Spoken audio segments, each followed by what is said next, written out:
Now hold on, I can't let you get away with that because we all was privy to hearing what transpired here, brother. And I was in and out, and I still caught the gist of it, right? YK, you know, responding to Charise's beck and call, entered the platform to get something off his chest. And as it turns out, he had to implicate another brother, right? He had to implicate the other brother. I just researched the research dude, which I call a research guy, because I've been on his channel a couple of times too. Right? I've been on, participating on this platform a couple of times. But what I'm saying is, it was kind of awkward that he was voicing so much contention about a dude who was not present. That's what really triggered OTK. You know what I'm saying? Never mind that, because when niggas get triggered, I get entertained. It just is what it is. You feel me? But I'm saying you should have been trying to keep the peace, because it was a double fault, my nigga. It ain't no rights and two wrongs, bro. You feel me? But you got it. You can respond to that before I get on down.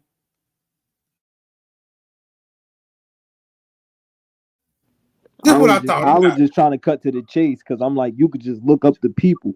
You know what I'm saying? For instance, right? Rosa was born in 1890. Hold on. I got y'all. I'm going to show you something real quick, Smoke.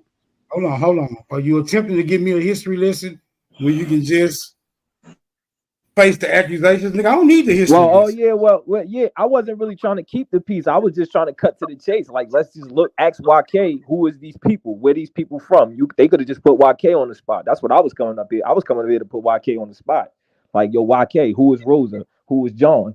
Because then all this speculation that the research guy lied or that he did this would have just been out the window. So was you trying to put fucking YK on the spot, or was you trying to put YK in the position to prove the research guy wrong? Well, I already know the research guy. No. Okay then. All right then. So we know your contention. But a suck ass nigga, a fucking pancake too. A fucking pancake too. Y'all talking about somebody that's not here. I'm not talking about the research guy. I was asking. I took the approach of YK. Tell us who these people are. That's all you got to do. Did you not mention the research guy name in the chat? Wait. Because I already know, again, because y'all talking about Whoa. Did you not mention the research guy name in the chat? Because y'all talking about it on the panel. No. Did you mention his name in the chat before you got on the panel? You said what? Yeah, because y'all talking about it. All right, then. All right, stop. Y'all was talking about him when I pulled up. All right, well, stop, bro. It don't matter what you were saying, because you said you already can tell that you already can prove that he's wrong. In the chat, I don't gotta prove that in the chat. I already looked at the names, brother. But I'm just saying though, that's what you said in the chat though. Ancestry. I already know he's lying. Am I saying something wrong? Am I saying something wrong right now? You saying something wrong because, first of all, here's the problem. Hold on. Whoa. Can you hear my question first? Can you hear my question first? I think it's cool to lie about people's records. Nobody should be touching nobody records, and that's corny of him for doing that. How can you do that, dog? You got nerve to talk when y'all said y'all did Sister Bethy records. No, I didn't touch her records. I looked at her records because they're public. Okay, so hold on, Shasan, hold on. You can look at my records. You want one of my family? No, I can give you one of my family names. No. I got a real question to ask you. So, Shasan, you can touch people's records? Yes, some of them. I just said that before I dropped down. I said I didn't even know that. Some of them sites allow you to edit people's names and add their birthday. Oh, that kills YK African shit. Thank you. Well, I don't know. I never. Thank you. No. That's what I said last night. I tell you, I'm a wild ass. I'm surgical with this shit. Ask the right questions. I asked that nigga, can you change that shit yourself? He said no. Now you coming on here today and saying yes, you can. I mean, I can't speak for him. I seen some sites with. Hold on, I seen some. Sister Charise, now you see why I tell you, sister, don't entertain this shit. Get back to your bill. I told you it was going to distract your bill, sis, but you didn't believe me. I'm not gonna let them talk. He not even saying nothing because what YK Shot's said all don't have right nothing right to, now. Shot's all right right now. But I'm not gonna let YK talk. I'm not gonna let you show his video. We're not giving him no promotion. He went at the fucking at this research guy, but he went at him for publicity. Nah, OTK, hold on. No, OTK, Shotson, stop. OTK, hold on. You OTK, can't tell me his intentions. You can't tell me his intentions. I'm wait, telling hold on, you OTK. what I think. I'm telling you my subjective thought. Oh, I was just into the chat. Wait, Go. hold on, OTK. They've Go been beefing. It's just nobody really paying attention to it because that's between them. I've been seeing that situation. It ain't got nothing to do with me. It ain't got no like. I don't think that neither one of them are like. All right, well, let me ask you this, Shotson. Let me ask you this: if I got 200,000 followers and you got Right back, y'all. 3,000 followers, is that entertainment? I don't. Thank you, Shotson. I thank you. But OTK, see, that's that Carolina coming out you. That's that Carolina. OTK, you gotta be honest. You gotta be honest in some situations, and I appreciate hold that. on, OTK. Let me say this real quick, OTK. Go what ahead. I'm saying is I don't think neither one of them brothers was trying to clout chase or bring some attention to the situation. This situation has only been a thing because the guy Mike TV been going live and keep bringing that up because him and the research guys going back and forth. Right. The research guy was. I agree.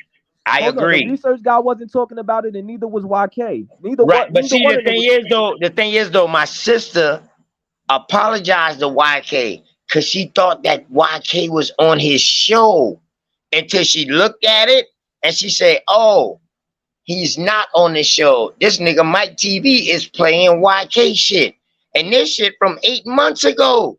Yeah, that when shit he didn't get no attention to it. So she apologized to him. So once she apologized to YK and say, look, this is why I mentioned your name. I didn't mention your name on no sucker shit or no none of that.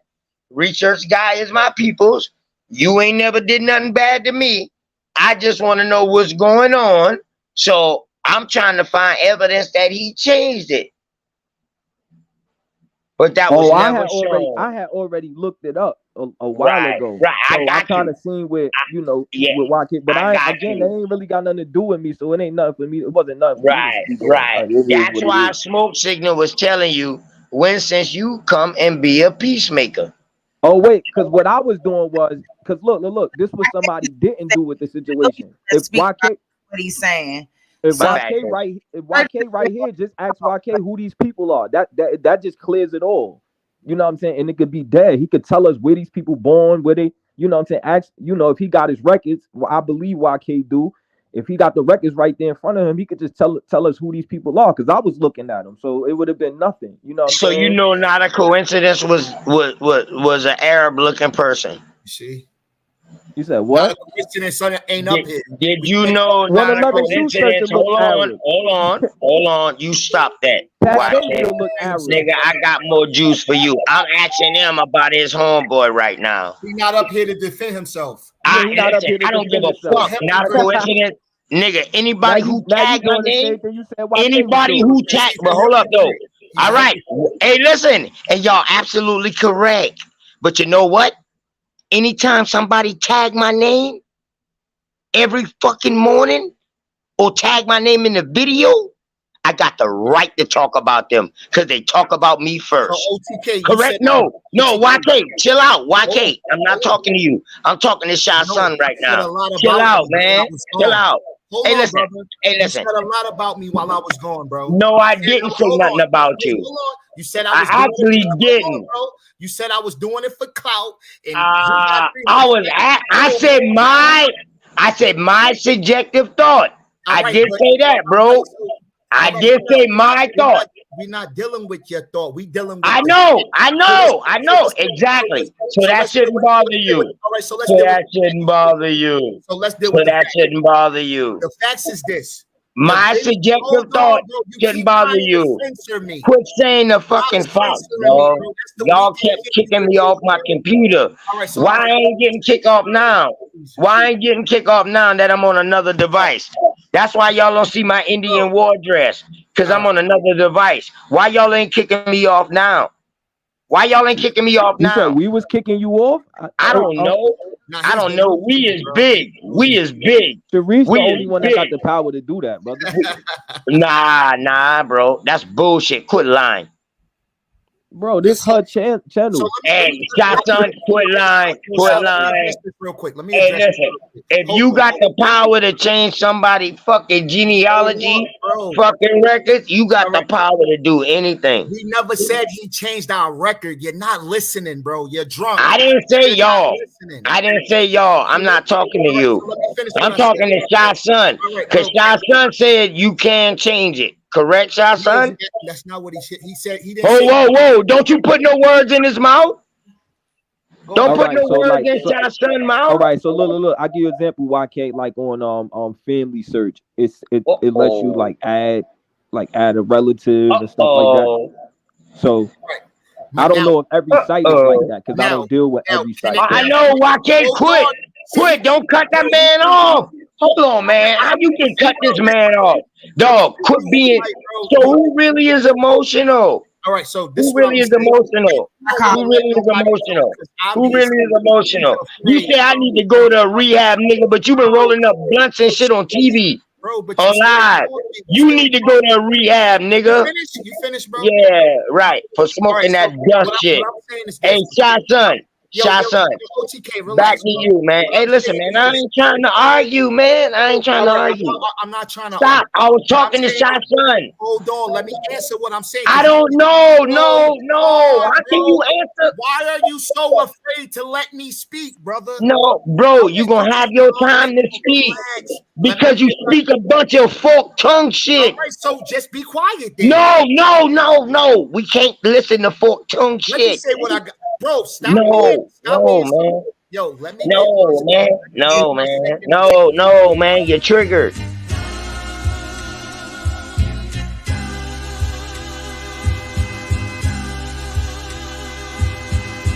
Shout out to the Mama Chief. Yeah, you be quiet when Big Mama speak. What she gave us is a part of me. It flows through my arteries. Even on that journey, that love grows how the garden be. The first to teach us when we sick, the first to heal us. Mama's boy, yeah, you know, her pride and joy. Soul food, yeah, you know, I'm an enjoy.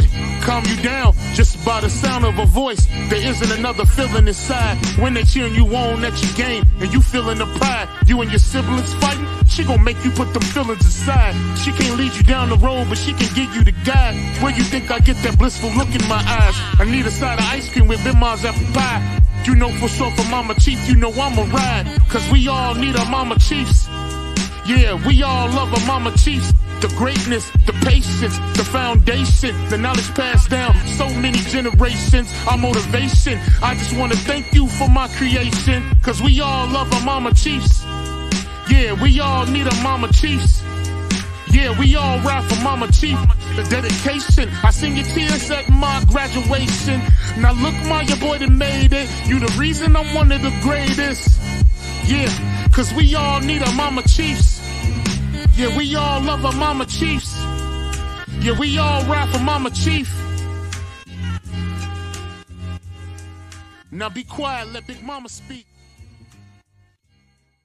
Jesus Christ. Yes. Peace to love to all the Aboriginal Indigenous Indians. Shout out to my motherfucking chat. Shout out to my beautiful panel. Shout out to everybody, man. We in this joint. So look, we gonna keep it cute. We gonna start OTK. I think you was dressing Shah's son. And then I guess when you finish dressing Shah's son, YK can go ahead and come on in. And then I guess the brother Ishmael Bey. I'm not familiar with you, but welcome to my panel. Thank you for Yeah, that's King Cass, man. That's your fucking secret admirer, baby. Oh Lord. Oh Lord, Charisse, baby, what's going on? Hey, King Cass. Shit.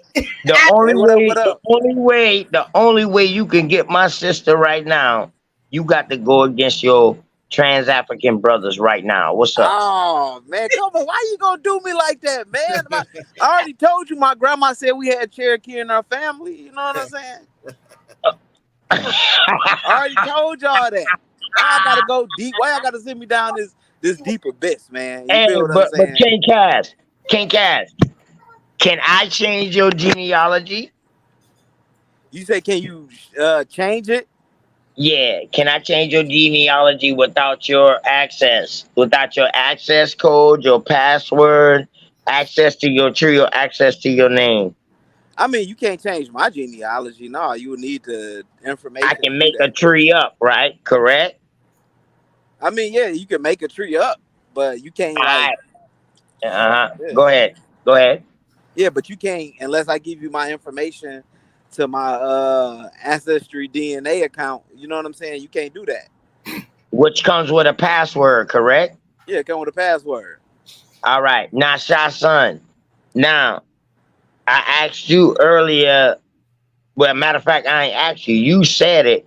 You said, man, I didn't even know motherfuckers could change that shit, but they can change it. What are you talking about when you talk about they can change it? All right. What So are they when changing, you on like, Son? I got you. When you on a site like Family Search, it says like if you see a name, it says it got a like a thing at the bottom that says attach them to your tree. So to me, that's a form of changing. Like I can add you to my tree. You in South Carolina, I can see your name. I could, you know what I'm saying? To me, that's changing. I don't know if you're a relative or not. Like I look at my family tree a lot. I don't touch it. It's the same. We used to have a paper before we lost it in the fire, and it's the same Right, thing. right. I don't know who put it on the site, but I don't touch it. Like I don't edit anything. I just look at it. You know what I'm saying? So I don't add people to the tree. I don't remove people. I don't do none of that. I just look at whatever's there. And let me ask you another question, Son. Before I add that person to my tree, does it ask me some questions to make sure that that's the person I'm looking for? I don't know. I don't know because I've never touched it. I never touched Oh, you like never did nobody's tree. ancestry tree? Well, I've never touched anybody's like mine's, my family No, tree. I ain't saying touch Yeah. nobody. I'm saying like yours. I know you might have put the names in, but then when they give you like some hints, like these could be your family members and shit like that, do you Oh, I have to don't know. go See, through look, them? look, OTK, right? So before I even started going on Family Search and stuff like that, we used to have like an old family paper that had like a bunch of names on it. So when I Oh started shit! So going on, you fill out damn near half of your fucking tree when you got on it. no, wait. When I looked at Family Tree, those same names was on there. So I don't know who Right. filled it out. I don't know So who you put know those. one of your family members did. Somebody could have. Right. So But they it did looks the also same. ask you though, are you familiar with this person? They still ask you that, right? Oh, Correct? wait. All right. So look. When you go on Family Search, right? If you search one Uh-huh. name, like let's just say you search one name. Like I got a relative, like he was born in like the late 1700s. His name Yeah, pops up. His yeah. when you click on the name, it shows you like the date of birth, you know, how many children, and then down at the bottom, this is Family Search. Down at the bottom, it's you could click on it, it'll have like the tree link, so you could click Right. If on the they have link. that much information, correct? Wait, what you say? If they have that much information, Right. correct? That means so. I don't, to Right. my So it's knowledge, up to us. It's up to us to fill in the blanks, correct? I don't. I'm No. assuming somebody had to have All right, let me speak on this because added this information. it happened to me. This happened to me. Somebody did this to my shit. See what OTK is doing? He's making it like somebody can go and change an actual census record, like the 1880 census that said my ancestors was born. Oh no, you can't do that. No, You can't do that. I didn't say that. I didn't say that. Put words in my mouth. I'm gonna tell you what. Let me finish. Let me finish. Yo, let me finish. How can you cut me off, bro? I'm gonna tell you how. Don't Now y'all see he's the one that's agitated right now, right? Bro, I was having a good conversation. I was having a good conversation. See, YK said that. See, YK said that. So I said that earlier, bro. That was earlier. It don't matter what I'm trying to tell you. I know. No, hold up. I'm gonna let you listen. I'm not finished. No. Yes, you is finished. Yes, you is finished. Yes, you is. You've been asking questions. Bro, you're not going to cut me off and tell me that you're not finished talking. I wasn't finished. How can you cut me off? You's a disrespectful ass nigga. You just asked 2 questions. You disrespectful. To me. It didn't happen Listen, to Shot Son. I'm not even talking about you right now. I'm talking about ancestry as in a whole. In reference Hold to up. Whoa. I ain't say not a motherfucking thing about YK right why now. are we having this discussion right now? Listen, because I want to know about this ancestry tree from Trans-Africans. Because of what From happened? Trans-Africans. If you can change it or not. That's what we're talking about right now. We're not talking about you. We don't give two shits about you. Change a record, bro. What? You cannot change a record. I never All said right. that. I never So said hold up. So YK. So YK. Shotson and King Cash. Shotson and King Cash. Is he right or is he wrong? I mean, that may have Both. happened to him. That may have happened to him. Wait. Let me say this. Watch yourself. Watch yourself. Wait, hold on, OTK. Let me be all the way clear, right? Let me be create all the way clear. The fake Right.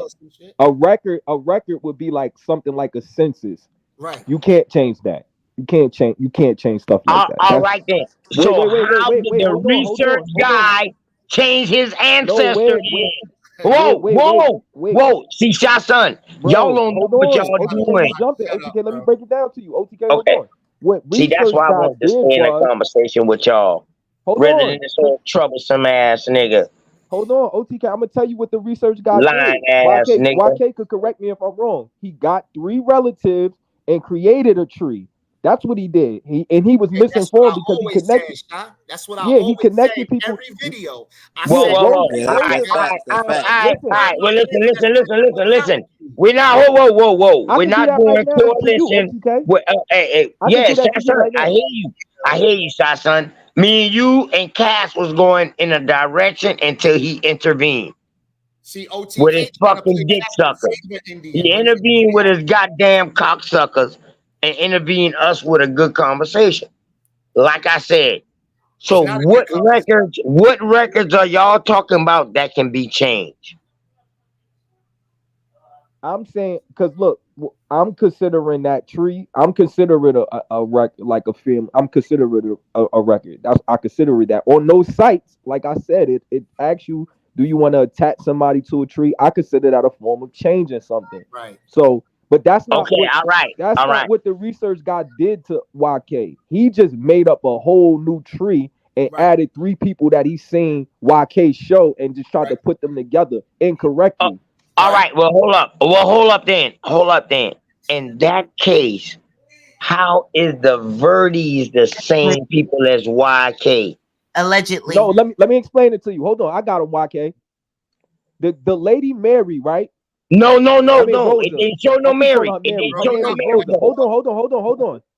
YK. The actual guy that he said is his grandfather was born in 1798. Rosa was born in 1895. You do the math on that. And it says no, bro. Wait. It says that's his spouse. Listen, how is she his spouse? Shotson, calm down, bro. You know me and you get into arguments over our own. I get you, but what I'm saying we ain't gonna get into argument over somebody else. Hey, listen though, hold up. This shit that's on the screen right now. He said this is. Hold up, Shotson. YK said this is his people's. Why are you talking to Shotson about my shit? Go ahead, YK, because he's not going to. Go ahead, YK. Hey, but he keep over talking me about my Shotson, you just said YK, you had this. So let me. This is why I'm confused. I'm not up here to argue with nobody, call nobody. Let me speak about what happened to me, bro. Like, this shit happened to me. My wife saw this. She knows this shit happened to me. So my ancestor did not. Hey, listen, man. Don't bring the. Hey, listen, YK. Don't keep this between us. No. Hold up. Yeah, I'm gonna let you talk. YK, hold on. YK, I'm telling you something. No, YK, calm down, bro. All right, hey, listen. Don't bring the goddess. Hold up, YK, calm down. Tell me what to do. This happened to me. You can't tell me. Hold on. No. Hey, Charise, mute his ass up. Mute his ass up real quick, man. Because, hold up, YK, I'm about to let you go in. What I'm telling you is, bro, I want to apologize if you think I'm bringing the goddess or anybody else in your family as far as, any woman involved. Now, the only people I will talk about is the people that you bring involved. I don't bring nobody else and their family members involved. Me and you can curse each other out and talk shit to each other all day, family. But I don't bring nobody else involved. And when you said your wife just now, I had to say, well, 1,000 pardon to her. And I don't mean no disrespect to not nothing like that. We on information. That's it, bro. That's it, bro. That's it. I appreciate that. I was gonna take this to court, but I'm like, I'm not even gonna do it. I was gonna make this a big deal, make 1,000 videos. I only made 3. So when you said I was doing it for clout, that's a lie. Because this is something that I could have been exposing constantly, but I don't do it for clout. I don't give a fuck about that. This man tried to create a tree that wasn't his. I got the receipts. It's there. When you ever heard the saying, when you tell one lie, you got to tell another one. First, I was just a goofy. I went from YK to goof to being his friend. I went from being YK to goof to being his friend to paying him to do. This is his words, bro. He don't got to be up here because he's saying it out his own mouth. It's a 27-minute video of him talking. So why are you mad at me when this man is saying that? Not me. Listen, I'm not mad at you for what you're saying about him. I'm mad at you because you're talking about somebody that's not up here to defend themselves. Right, but it's his own words. That's it. And I told you why my sister, hold up. I told you why my sister brought your name up, bro. Once she told you why she brought her name up, you should have been like, well, okay, sister, I respect that. Right, and you should have left that alone. Hold on, but when she gave me the opportunity to clear myself, you should have stayed out of it because it had nothing to do with you. No, but you don't need a video to clear yourself. You cleared yourself. Hold on. YK, you cleared yourself by saying this nigga with your paperwork. That happened so long ago that I wanted to make sure y'all got every detail because I could have started talking about it and forgot some shit. So no. What I'm saying is, let me finish what I'm saying. When somebody do something wrong to me, I'm gonna tell you straight up, man, that motherfucker got that pack and that motherfucker ain't paid me back. But look, that's what he did wrong to me. Listen, I don't have to go into the details on the night of it and all of that. That's what this video is. This video is going into the night of it, the whole scene. This like some fucking first 48 shit. OTK, the video is of him talking, bro. It's of him talking. I understand you, bro, but the video I watched. Hold on. He's talking with the ancestry representative, saying that I'm his friend and he did my genealogy for me, and I paid him to do it. But so is any of that true, brother? All right. So let me ask you this. How do he got your information, bro? Tell us again. You say you did a show. You said you did a show a while back. You think I don't be fucking listening, nigga, but I be listening. You said that at the beginning of this. You said you did a show. Now I'm gonna put it in the back chat. The exact video, and I bet you he probably commented on that same video, bro. I'm gonna put it in the back chat real quick. All right, well, let me ask you this. And it's my ancestor was. And you also said that video was a W last name. Hold on, I got you. No. What you said your last name, not your last name, because we all know we ain't. You know, we gotta ask the last name from what they tell us.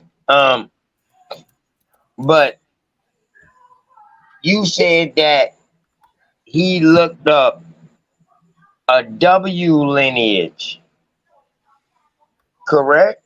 No, you got that wrong, brother. Oh, what name did you say that you had? Verdia. No, bro. You didn't say Verdi at the beginning, bro. You said something else. Nah, bro. You said that his name was something. His name was the same as yours, and you found him in your tree. No, that's not what I said, brother. I said that I'm connected genetically with those people. What by who? What's the name? What's the Because name? there's people today. Hold on. What's the name? What's the name, bro? Bro, let me share that video. Then I got you. No. What's the name? You put the video in the chat. You can put the shit up in the chat. What's the name, bro? There's people that's alive today. What is the W name, bro? Listen, you got all we got to do is rewind this shit now, straight up, YK. But listen, I don't gotta lie about shit. I ain't saying that you lying right now, bro. I'm asking you to tell the truth. I am. Like, yo, what was that W name that you said that you and him was connected to? No, it wasn't a W. That's his middle name, Worthy. Morris Worthy Verdia. That's the way you're not listening, bro. Morris Worthy Verdia. Now this is the video right here. You know what? I'm tired of people lying to me in my motherfucking face. I'm tired of people lying to me in my face, man. Because when people lie to me in my face, man, yeah, straight the fuck up, man. They get done something bad, man. That I hate people lying in my face. Bro, I could literally share my Nah, you don't got to share a fucking thing. You don't got to share. Here you go. I know it hurts, bro. Here you go. It's in the back chat. I'm gonna give you another one. That's in the back chat with my peoples. My fifth. Now here it goes. Now I find it mighty odd that he did a video right after I shared this shit. I'm gonna put that in the back chat. Here it goes. Talk about he was doing something. Niggas get on my nerves. Oh, my bad, y'all. Shit. Nah, you...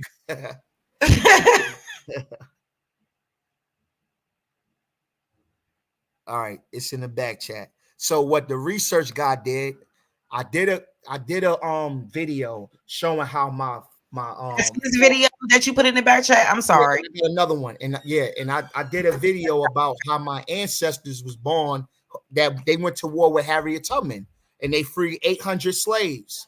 You know, Morris Verdia was one of them. So he seen that video and was like, oh, let me go try to turn this nigga shit into a Cherokee. First of all, my ancestors is not even in the Cherokee Nation. So how you gonna do that when they in Florida, they in Georgia? And then you got the research guy commenting on my shit. All of his comments responding to what I'm saying. He said, I think you're misunderstanding what I'm saying. Ancestry documents what anyone put there before you. Go look at my genealogy videos. So he's responding to me about this shit, bro. He knows what he did to me. He knows. I'm not gonna speak on this, man. It's there. And then Big T gonna say, yo, YK, your word ain't bond. Bro, the research, the receipts are there. The receipts are there. This man said I'm his friend. This man said I paid him to do my genealogy. It's there. I can't make him say stuff. Either am I YK the goof or am I your friend? Because you ain't gonna be doing business with somebody you think is a goof, right? Like, I'm not trying to show the fucking paper where he changed your shit at. How about that? Let's go. I got you.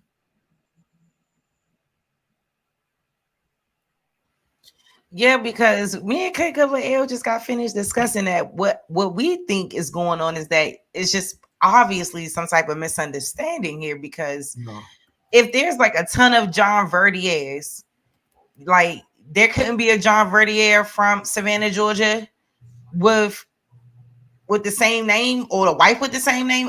I don't think that's impossible. You know why he got caught up. Let me ask you this, YK, real quick. Was he trying to? Because I'm trying to understand the gist of him doing, like, creating that. Was he trying to say that that John was an Indian, like was a Cherokee? Yes. He was trying to convince me that I had Indian ancestry. Right. All right. So here's the problem. How the fuck he can convince you about something that you already claimed? Because wait. Hold up. YK. YK, you don't got no Indian in you? No. What? Okay, No. come on, Go YK. ahead. This nigga say no now. Oh my God. Carolina, YK. That's how you know this niggas is some liars. Bro, 2% Indian could be 0. It says Man, 0 shut the to 2%. fuck up with that. And I've never found any Indians. All right, well, let me ask you this. How did they get your 2% without blood? Bro, I just told you I did my No, bro. Tell me how they get 2% without blood and without testing you against Americans that was here first. Tell me how they get that 2%. Is that a guess? No, you're moving the goalposts. You're lying. I'm You're not gonna lying. let you do it. You're lying. Is that We an gonna stick- estimate? no, See, we that's gonna why I stick tell to you, this. Sharice, don't fall for these niggas. No, bro, you're These not some banana in the tailpipe moving ass the niggas. goalposts. You're For real. moving you think I'm gonna argue with you about DNA right now when this nigga tried to change my Nah, you genealogy? bet not. No, You bet I'm not, because smarter you than will lose. You I'm will lose smarter every than way. Every way and Smarter. angle there is, YK, you will fucking lose. because you don't got no integrity, but we good though. I just Okay, it's But you- whatever. but you- I don't got no you bas- integrity, but I know I got information. So you admitted to having no integrity though. Yeah, shut the fuck up. And I got money. And what? Nigga, y'all like to call us broke. I ain't never said that, but we can keep Oh. going. Oh, okay. What I'm saying is I this: love- he got caught red-handed. But the moment he said, "That's my friend," and y'all should have been like, "Oh hell no, ain't no way ain't no way he YK." But y'all ain't do that though. Y'all didn't say, "Why is he saying YK's his friend?" Why is he saying? Nobody's questioning that though. But y'all gonna give me questions of, "Oh, is it Verdia? I don't Or is think it it was- Jersey?" Bro. he That's wasn't crazy. inadvertently saying he was his friend. You know, when you get on the phone and you're talking to operators and things like that, he's just speaking. He's just trying to sound professional. That's it, and that's all. That's what All it right, sounds but- to me. all right, He so- was inadvertently Cool. saying So like, why you know, is- we're or whatever. You know, like So I don't know. So Sharice, so he's admitting to messing Nah, with the question reality. is, how did you get that recording? He's The admitting question to- is, how did you Well, get that Hold recording? on, okay, Whoa, he- whoa, hold whoa, on. He whoa! admitted- No, ain't no hold on. Did How he did you get that recording? Did he? Because this is what he did, right? He created a fucking fake YouTube account, and then he went to my page and was like, "Oh yeah, somebody on YouTube exposing you about," because he ain't want to put it on his big channel, so he gonna put it on a little small channel, hoping to get some traction, but it didn't. So you caught it on a fake YouTube channel? Yes, he had a fake YouTube, bro. It's in the. So that's your hold up. Whoa, It whoa. was in that So that video. shit that you're showing on the screen right now, not now, but that shit that you showing on the screen, is that his real channel or is that the fake channel? That's his fake channel that he created, bro. That's the fake channel. Yeah, he's a habitual liar. Yeah, and he put that video up of him speaking to a representative. Why he didn't put that on his big channel? Nah, nah. If you think so, if Nah, you nah. think so smart, why he didn't? Nah, man. Why did he Hey, didn't go to his listen. channel and said, "You know what? I'm gonna expose this dude YK because he Hey, said." listen. Hey, listen. YK, your people from South Carolina, correct? See, y'all think when y'all No, y'all YK, think- your people from South Carolina, correct? I got peoples all over. All right, but yeah, but all right. Your South Carolina people, they African? Can you admit that he was Your doing South some- Carolina people, are they I'm African? gonna answer your questions, but can you admit that he was doing some fuckery? No, you still ain't showed If me you that. can't do that, You don't still got ain't no show me. integrity, bro. No, bro. Listen, you got to show me now. I I'm just not showed you saying I'm when not he the one. created the tree. When it No, said the you owner. didn't. No, So you when it said didn't. the owner, that's not him. That wasn't him. Nah, bro. Nah, Can bro. I say something real quick? Bro, stop it, Real- bro. You might as well Nah, jump bro. out of Real the- quick, because y'all just Hey, going listen, back one and forth. thing Let me say about something you, real quick. YK. Go ahead, Hold on, stop it. shotgun. Bro, One y'all- thing about you, YK. Nigga, you's a video editing motherfucker. So You I made been his know how voice, no, so I stop. made his Bro, voice, right? you been know how to do edit So I made his videos. voice You been too. throwing out shorts. You been doing this. You been doing this. You So I ain't made- new to this. So I made him call the ancestry. Nah, bro, you can make a motherfucker do whatever you want to do. So therefore, until I see y'all both face to face, How about I'ma just stay. You know what? So I'ma how about just you stay pull up out the of that. video in the back chat where he's actually typing from his big channel on my page? That can be one of your people's that's doing it. What's their name? All right. Let me ask you this. Let me ask you this. Bro, I'm done with you, bro. You wasting Hey time. yo, Islam Bay. You still in here, Islam Bay? He rolled out. All right. My bad, Shot. Shah-Son. Can I create an avatar with your name? Can you create an avatar with my name? Yeah. Can I come up here on live with your name up underneath my screen? Yeah, you could change the name in the StreamYard. Let you change your name to whatever. Like you could change that. You could change that OTK. Thank you. No problem. Thank you. A representative. Thank you. Talking to a representative, bro. Hey, listen, man. Hey, listen. Hey, I'm gonna stay out that shit, and I'm telling my sister Charise to stay out that shit and let them handle their shit because you got amongst themselves. Sister Charise, because he was about to use you to try to gain leverage over this man, and he's not here to protect now yourself. I'm about to use Charise. But sister, I'm here to protect you. Bro, stop. Huh? Wild ass Indian. Well, can I say this real quick, OTK? You asking YK like if his people was son. No, I don't give a fuck what I'm go ahead. I'll wait till y'all done. Yeah, I was just telling them don't do that while that man is not here. Now I was asking them questions to get the gist of it. Look, so I can hear his side.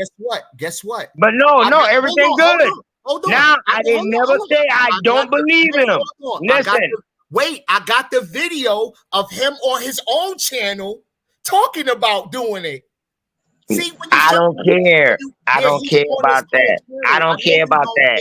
Because you don't got no integrity, brother.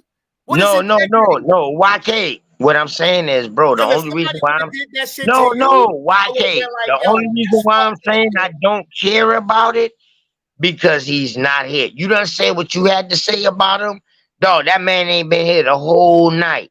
Right. But for real. But you done say what you had to say about him. The message is out. Listen, bro, the message is out. You don't have to show no video or none of that.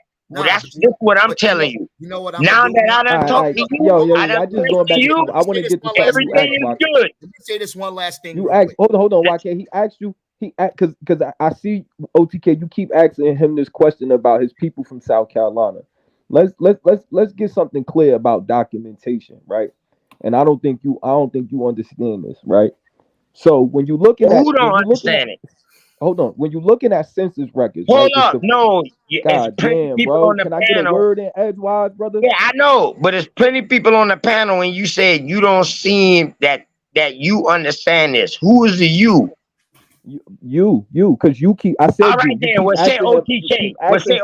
Let me speak, brother. Yeah. You've been speaking to YK. Y'all been going back and forth. Let me get a word out.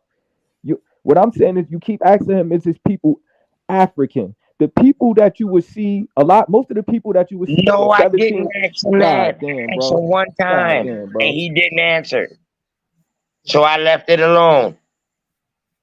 And you should leave it alone. No, I'm not gonna leave it alone because here's the problem. Oh, so now you a superhero. No. Wait. Brother, can I get a word? You got chink in your fucking armor, boy. So you could go back and forth with him. I keep giving you the floor. So hey, listen, you don't gotta shut up for me. Ain't none of y'all niggas gotta shut up for me. No, Straight the fuck up. You talk, brother. I checked y'all niggas up. What the fuck wrong with y'all? I hear you, brother, but can I get a word? No hear me, nigga. You feel me? And nigga, you gon' feel me. But you gon' feel me. I put that on my grandmama. Okay, cool. But look, this is what I'm saying. Brother. You keep asking him that question, right? Majority man, I don't hear that shit, man. Sister K Glover L and Sister Charise, how y'all doing tonight? You drunk or something, brother? We don't even hear from them no more. They done claim their point. Research guys not here to defend himself. That got nothing to do with me, brother. YK done got his point across. We let him get his point across. We're not saying he's wrong, and we're not saying he's right. But we're gonna give the research guy a chance to goddamn defend himself. He Now, already did. son, I ain't got nothing to do with what the fuck you got going on. I'm trying to leave that shit alone with YK. I'm asking you to leave it alone. All right, let me holler Now, at you, YK, about something me and different than that, you, because I don't got now nothing to do me with and that you topic. can get into some gangster shit if that's Hey, what you YK, want. YK. I'll be your huckleberry. Yeah, let me holler at YK for 2 seconds real quick. So, Nah, no. Ain't no I'm trying to transafrican talk to you, but you don't conversation. want me to talk to Y'all you. gotta speak in Morse code around this bitch. I'm trying to Y'all talk ain't to about you, to but have you no getting conversation hostile for no over here. reason. Nigga, both of y'all ass will get kicked out this bitch. You drunk, bro? Why you so hostile? Why you flipping he back drunk. and forth? You That having nigga like a drunk. bipolar moment. That's that wild Nigga. Irish Rose. One Hey, minute yo, you saying we ain't got no issues, but you YK, do you smoke bipolar right weed, now. YK? That's that. YK, do you smoke weed? Do I smoke weed? Yes. I smoke weed, of course. Since you saying I'm a drunk, bitch, do you smoke weed? Let me show my shit. Nigga, you's a fucking drug addict. I got some Hindu Kush right here. All right there, you's a fucking drug addict. You listen, calling me hold these on. names, but But you's guess a fucking drug You addict. gonna make me act like this though. I ain't gonna Well, act like so we supposed to all act the same? bro. You Man, get these incoherent, motherfuckers up. bro. Sister Cherise, get these motherfuckers out of here. You just Get smoke these some weed, motherfuckers bro. out of here. Straight Smoke up. some gas. Get your ass out of here. And this ain't on Cherise, y'all. This is on OTK, the big brother. Right Fuck here. them niggas. Get them niggas out of here. You and K Glove Hell can build, Sister Cherise. Right. Get them niggas out of here. Straight the fuck up. Right there. Ooh, that look good. Oh yes, Lord. Straight up. Y'all need to calm. We smoking over here. Nah, niggas ain't gonna throw rocks and hide their hand. I was trying to we get a gonna be simple civil. point across, Cherise. I wasn't throwing no rocks at nobody. Ah, my God. These niggas drug addicts. Drug addicts. I You don't got a smoke. drug I don't addict. smoke, brother. Not you. Use a non showing face addict. So you just as fucked up. We don't know if we talking to a ghost or not. So you Right, just right. as fucked up. Yeah, right, I was right. gonna leave My that birthday coming alone. up too in I was September. gonna leave that alone. Let's Yeah, my move on. birthday coming up in September. My child birthday coming up in August next month. Word. I have a link right here. It's only a minute. Not a coincidence. Use a fucking Arab. Formerly, Use a fuck. You look like a terrorist. On some real shit, man. Fuck them niggas. These niggas hanging with terrorists and all kind of shit. you're expected to. Let me get up out of here. All right. Good night. Yeah, y'all be good, yo. My bad, Cherise. I ain't mean all this, yo.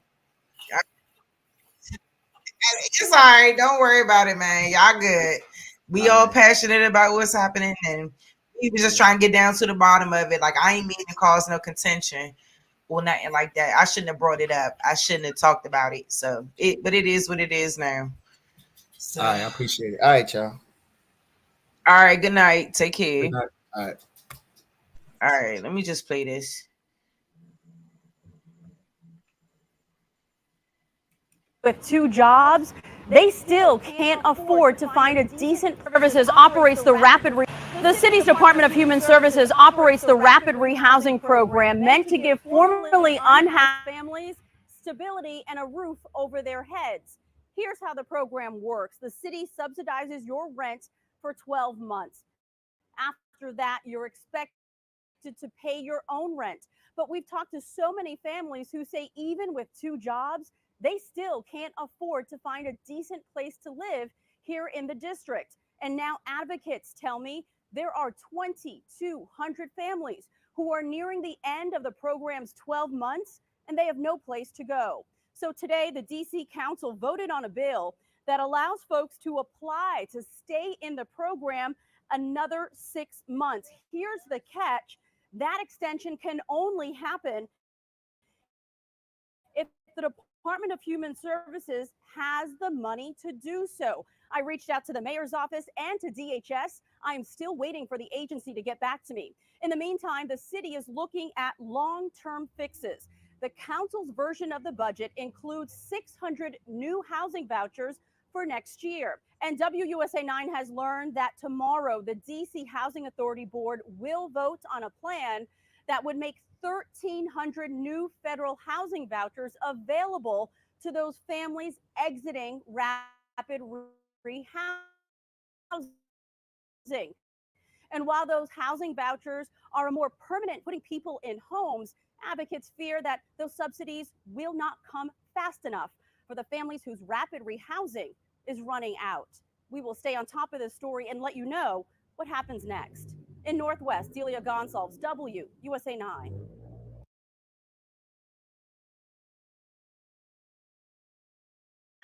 A lot of stuff has been going on in DC. A lot of stuff. And this is one of them. So DC has several programs that people can utilize. You know, obviously it's a long ass list, and it's hard for a lot of people to get on it. But more specifically, what they were speaking about here was the rapid rehousing program. Now, like she stated, now you have 12 months, they'll subsidize your rent. You don't have to pay your rent. And you have 12 months to find you a job, and then your rent will go up to a market rent price. So usually a market rent price could be anywhere from $1,800 to $2,000. So I know a lot of people who choose this option. I always tell people, like, with rapid rehousing, like, if you don't have like an interview or a job, like something in place, like that's not an option, because they're going to put you, I'm not going to say they're going to put you out, but more than likely it's just really hard to sustain that type of rent, especially after a 12-month time period. It's crazy work. They said like 2,600 people. So that's a lot of people that we're talking about. And mostly it's people of color, our people who are being displaced in Washington, D.C. And it's really, really bad. The gentrification is real.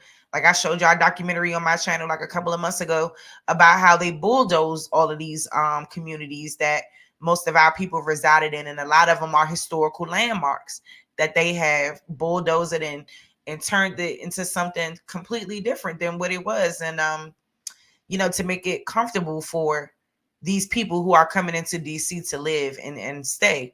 So, I just wanted to show y'all that. I mean, I got some more stuff too that I want to pull out, but like that was a big deal, because I was like, wow, like a lot of people is really, really struggling out here. And like the cost of rent is so high in Washington, DC, especially in those new dwellings that they are creating, and they only but so big. So, like, we have so many issues going on, and it's just awful to me. So I just want to know, what y'all commentary is on that news clip. Nah, that's a big issue. I remember when Cuddy was talking about the migrant issue, I kept telling him, like, here in my city, like, the biggest issue to me is the gentrification. They doing the same thing up here, like what you just said. Like, they building all these new high rises. Most of the people here don't even make enough to live in them. They be there for about 4 months and then they getting evicted, or they got to move out because they can't really afford the rent. It's crazy, you know what I'm saying? And it makes me think, like, who are y'all building these things for? Like, because most of the people, and I'm gonna tell you something else funny too, right? So I live in a city that's right through the tunnel. So the New York people will try to come over here to Jersey City to get cheaper rent, and then they realize the rent over here is just as high as New York. You know what I'm saying? So they won't even stay in these buildings long. So it's like in and out, like, so I be thinking, like, in 10 years, a lot of these new high rises, they're gonna turn right back into projects. They're gonna have to make them, affordable housing or something of that nature, because the people of today and tomorrow can't really afford to live in them. You know what I'm saying? The rent is too high. So it's crazy. This gentrification is like a statewide thing, and it's really, like, I don't get it, because, like, again, like, the average American don't even really make a lot to really be able to live in these places, long enough, or they raise your rent after a while. It's crazy. It's crazy.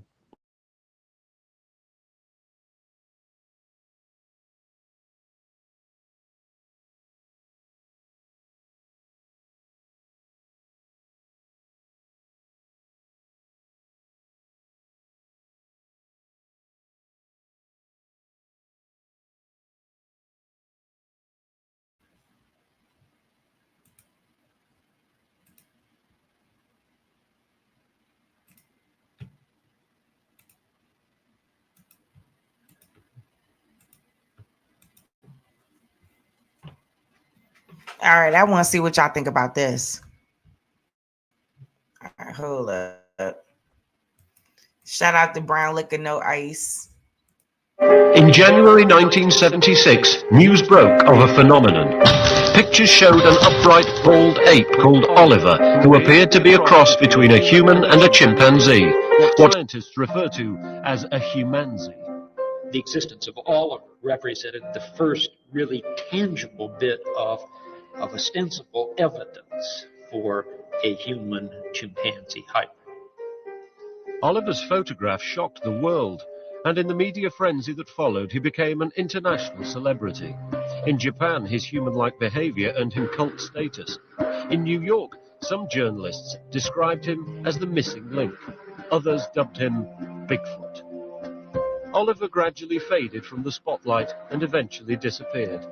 Now, 30 years on, he has been found still alive. And with the latest DNA profiling, we can finally solve the mystery of the humanzee.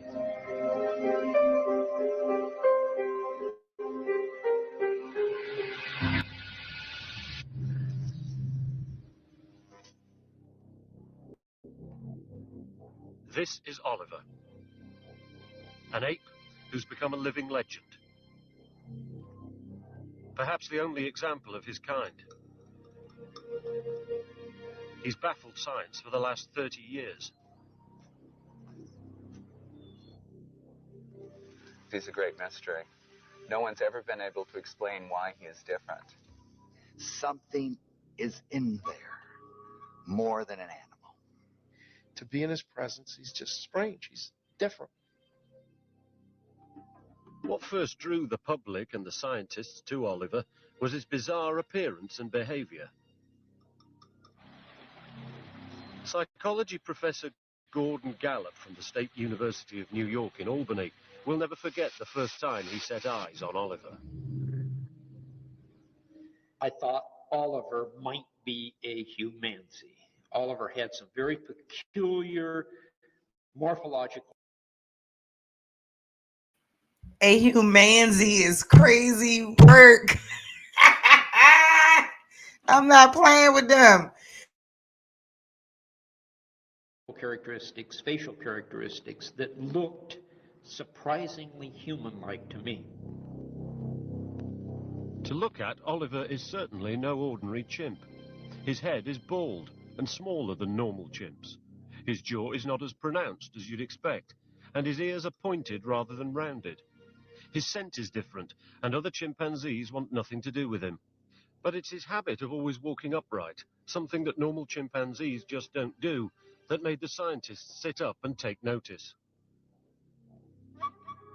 He'd been brought over from Africa as a baby in 1960 by animal trainer Frank Berger, and spent the first 16 years of his life with the Berger family at their home in Blackwood, New Jersey. Frank died a few years ago, but his widow Janet still trains chimpanzees to appear in films and on television. Her latest charge, Chippy, is no stranger to the camera. Good morning. Frank, when he was younger, my husband, he was a guide up in the Congo. His brother sent over 3 chimps. Well, 2 were chimps and 1 was Oliver. Oliver turned out to be very different from Chippy, or any other chimp she'd ever come across. When Oliver was about 4 or 5 months old, he just one day stood up and he was always up. Very, very, very seldom he ever put his knuckles on the ground. If he blocked towards the end, he can't make it, you know. Come here, Chip. Chip, come here, son. Come on. Chippy, stand up. Up. Come on, walk. Come on. Up, up, up, up, up, up, up, up. Because of the way their hips are made, most chimpanzees can only walk upright when coaxed like this, and then only for short periods of time. Unlike Oliver, Chippy soon goes back to walking on all fours. Oliver wasn't very good for what the business, hell happened? as their other performing chimps shunned him. It just went off. It didn't seem... What the hell? Hold up, y'all. Because I don't know what the heck that was about just now. Hey, hold up. What in the world? How you just gonna cut Oliver off like that? Damn. Okay, I don't know why that joint just clicked off like that, y'all. All right, I guess it needs Sis, time to warm. sis, you thought I was lying. Quit letting them up on your panel. Them niggas weird. Huh? I was on my computer. You remember when I kept coming in and that shit kept kicking me out? I was on my computer all that time from the jump. When I switched That's crazy how devices, that just stops like that. word, sis. Now that I switched devices, I ain't get kicked out yet. And I'm still talking the same shit. So that lets me know. That's why I came up here and say, y'all niggas weird. What y'all got going on to where y'all can fuck with people's shit? I told you they in a fucking house with no windows, sis. So y'all being nice to these niggas. You right. If not a coincidence, can sound like he's a black ass nigga from Zamunda. But we find out he's a fucking jihadist looking motherfucker. And I'ma say it, fuck it, a jihadist looking motherfucker. Since they say I look African, well, you a jihadist looking motherfucker. If they can look like that and sound like a black ass nigga like us, boy, listen, I don't, boy, that's why none of them show their face. YK, show his face. I don't knock him for that. But I touched him a little bit. Don't be talking about nobody. And see, OTK looked straight like out of the Congo. No, bruh, I look like I'm straight out of my mama. That's what I look like. And if you could tell me how a person looked in the Congo without having 5 different other looks, then you's a liar, nigga. Because the people in the Congo ain't the people of the Congo that came during the so-called transatlantic slave trade. See, this is what y'all for. Man, let me stop. Sis, let these niggas fuck your show up. I told you they was going to distract your show. You didn't believe me. I told you that. Yep. Fuck being friendly with them. Them niggas tag you and all kind of shit. They don't give a damn about you. Know. Oh, I know. Shoot, I don't expect nobody to care about me. All right, then. These people seriously, say the power except for the people who come in and they support me. That's it. Right. Yep, Don't even entertain them. Right. You don't even need to entertain straight up. Shit, we don't need them. Them niggas ain't sharing your screen. Them niggas ain't telling people to like, share, and subscribe your shit. They ain't fucking posting they shit on their web, on their goddamn page to say, hey, Sister Charisse is live right now. They ain't doing that.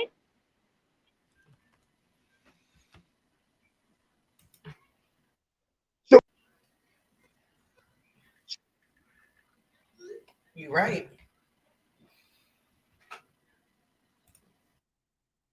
You're right. You ain't say nothing wrong. Hey, it just is what it is. Like, because like I said, research guy, that's my brother, you know. So, and when I heard that shit, I was just like, what the fuck? And then like I said, it was just me thinking that YK was live on his channel, you know, like in the midst of, once again, just addressing this tribal card bullshit that they don't need to, you know, like that type of rhetoric just doesn't need to be spewed, in my opinion, ultimately, you know, and you shouldn't tell people that. And I don't know, like I said, I just think it's just a misunderstanding between the two of them. And, you know, hopefully one day they can resolve it. And that's it. I mean, I ain't never heard him address this before. You know, more so the Mike TV guy has been the one that's been being addressed the most. So,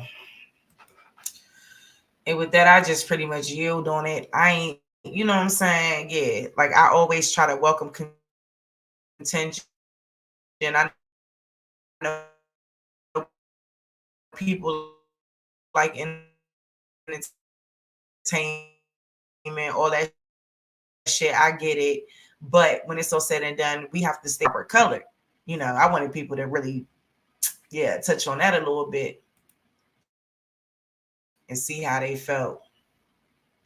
Because when it's all said and done, we've been here. And that's the only thing that I get up here with my information and try to put out there. That's it, and that's all. So, yep, it be like that sometimes. It ain't supposed to be, but it just end up like that. So I had a resident, and I don't look for it to be like that. I want us to be, hey, look, sometimes everybody ain't gonna always agree. Shit. But we gonna figure out what's going on. Like, you know, I don't want nobody's name getting splattered in the dirt and shit like that over some genealogy allegations. See, I'm thinking that YK was one of his customers or something. But you know, this is just all to me, you know, and YK, I don't mean no harm, but to me, this is all speculation. Like somebody could have put his picture there and did that shit. Anything. I mean, like I said, we don't know. So, and that's just kind of where I'm at with it. I want to pull that little thing back up. I'm trying to think if this is the one I wanted to. No, this is not the one I wanted to show because this is the one that pissed me off. Hold up, y'all. Give me a second. Because there is something else I wanted to go over. But I got to start, when I email shit to myself, y'all, I got to start labeling it because my ass won't even go and label it. I'll just send it to myself. I'm trying to move all fast.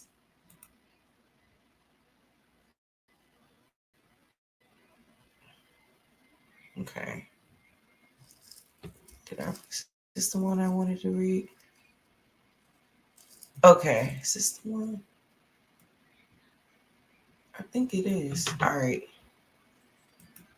Let me see. Oh, they want some bullshit. Come on now. National Geographic, I'm not giving y'all my email. Come on now. But real quick though, y'all, I did want y'all to listen to something. I did a podcast back in February. And it was actually fun. I ain't gonna let y'all listen to the whole thing. But, you know, it'll probably just get y'all, you know, some insight into me a little bit. If y'all feel like y'all want to hear, we could just try to change and shift gears a little bit. Now it's called the Pretty Girls Love Sports Podcast, the Pretty Playbook. And pretty much, you know, she just wanted to talk to me about my journey in dance and just my journey in life, period. And, you know, obviously at this time, I was still in the midst of getting my degree and everything like that. So, I mean, I'm surprised she never posted the video. I wish she would have posted like the video of our interaction, but she didn't. But I've been knowing Des Monet for a very long time. You know, we came up dancing together in this pro world and trying to make it on teams. And like, we're going to talk about it a little bit. I want y'all to, we just going to shift gears a little bit, you know, just a little bit. I know we love talking about American Indian business, but we're going to talk about this for a second. So hold on.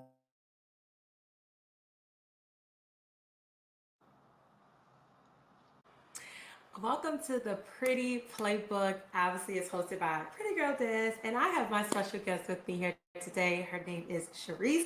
She is my homegirl. She's like my first dancer star I ever had. So I'm super excited to have her to do this interview and be on this platform because you guys need to hear her story, really hear what she's going through and where she's going.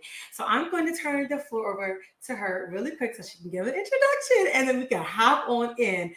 So, Charise. Great. Thank you so much, first of all, Des, for having me, for asking me to come on. I was super elated when you reached out. And yeah, so I am Charise. I am a mother of a beautiful 7-year-old little girl. I am a full-time student at the University of the District of Columbia, and I am a social work major. And I am slated for graduation this May 2024. So I am very, very excited. Right now, I currently hold an internship at the Child and Family Services Agency, where I work in the Office of Clinical Case Management with the adoptions portion of everything. So, you know, it's just giving us a good look inside of the, you know, the field and, you know, just trying to get us, you know, acclimated with the things that we are going to be faced with once we get out in the field. I am also a dancer. I have many years of dance experience. Just many years, and it's definitely a passion, definitely something that I love, definitely something that I worked extremely hard to become good at, and it was definitely a journey. We're gonna get into that. Don't worry. So that's really like the gist. I'm just really just trying to get myself on the right track and get myself acclimated in the professional career world, and like I'm really excited about those things. So so I'm super excited. So one of the reasons, like I said, you're one of my first dance sisters. So I'm like, why not? And I've always Hold that. What y'all laughing at? Yeah, just take a listen. Y'all shoot. Hey, y'all come back whenever. I'll get back on the Indian business in a minute. I want to shift the gears. always admired your story, like you coming into being a mother and still being passionate and driven, and now you're getting a degree. And it just goes to show that it doesn't matter how you do the steps as long as the steps get done.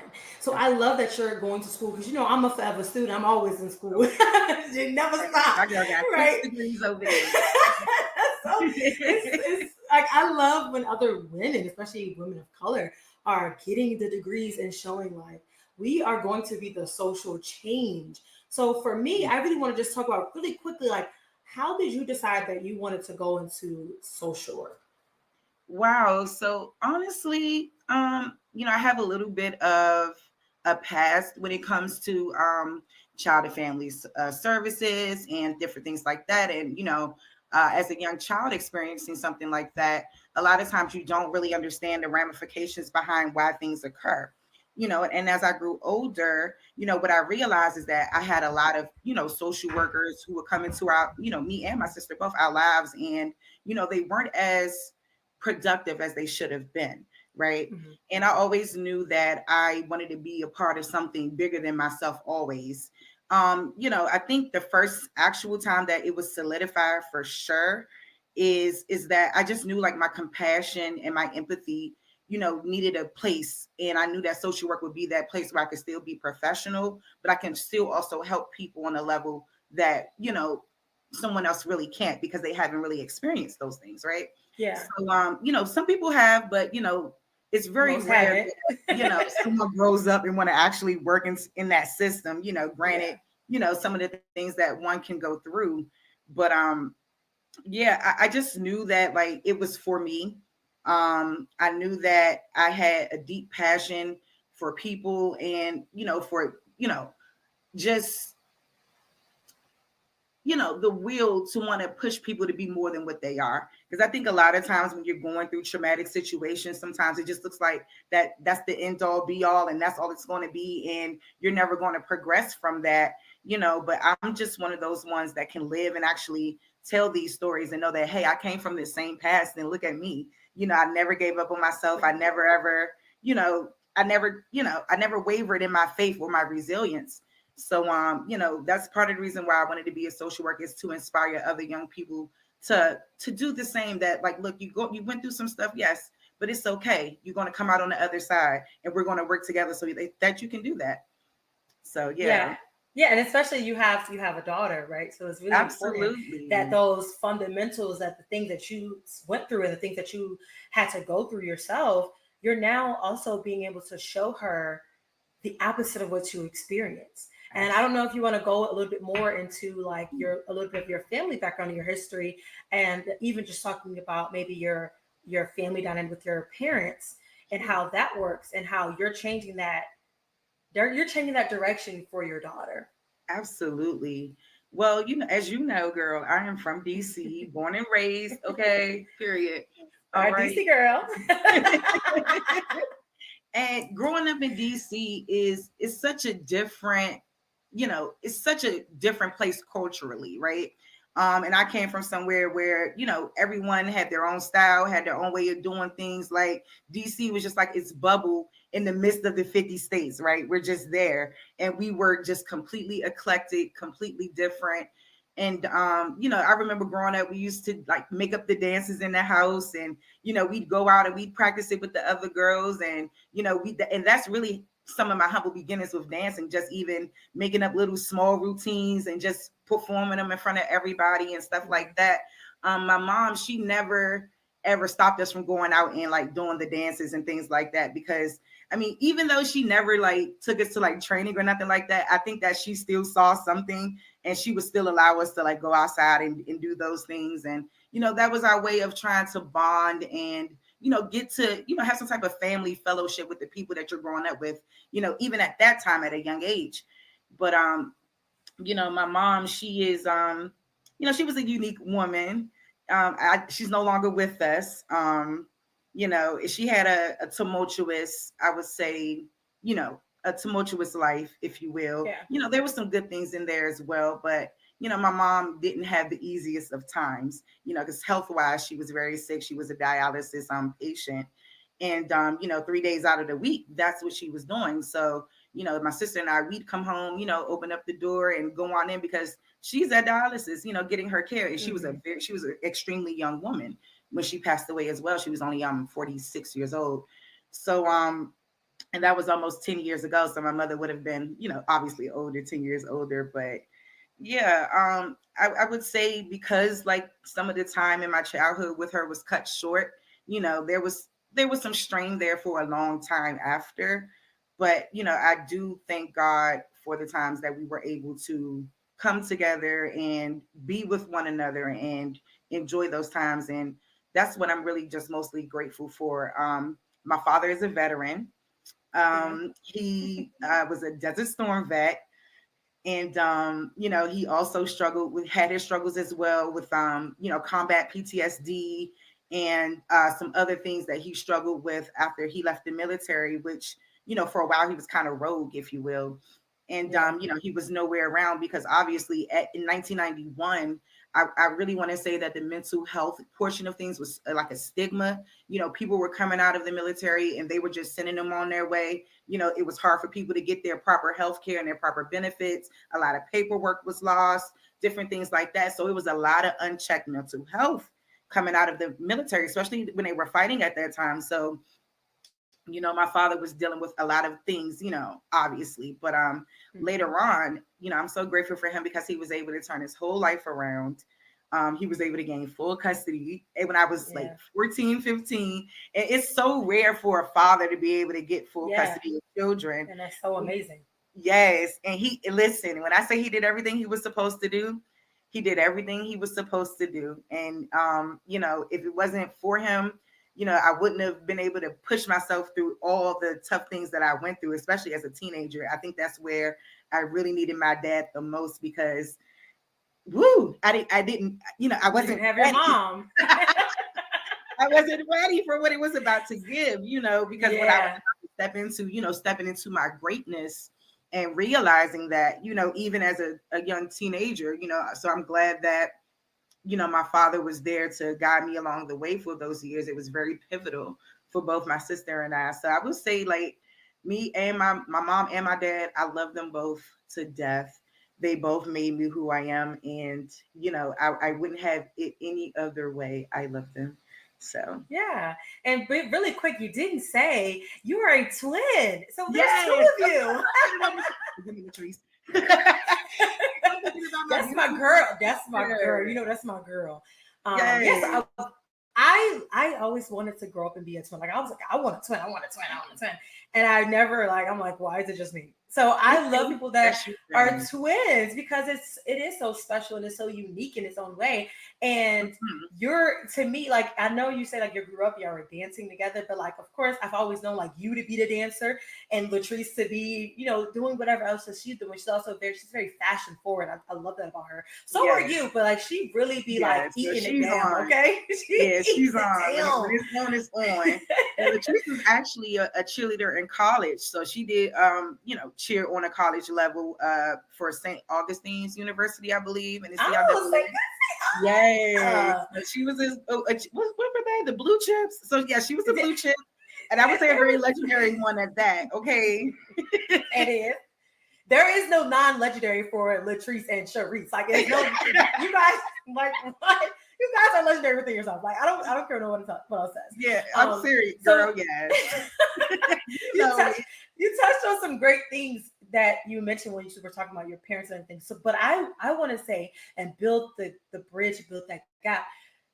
I now see what you were saying, how your mom let you dance and everything. I see that with you and your daughter. Mm-hmm. Because she's a dancer and she's growing up as a dancer. And I feel like we went through the whole thing. You always like, dance, I'm putting her dancing, I'm putting her dance. And you was like, but I want her to want to dance. So like, how did that come apart? Because now she's really good. She's gotten into some great programs. Like, this little girl was we knew she was talented, but she is talented. Okay. I know. So talk to me about that, because I'm like, just yesterday she was like 3 and now she's 7. Like, it's crazy. They grow up so freaking fast. It's insane.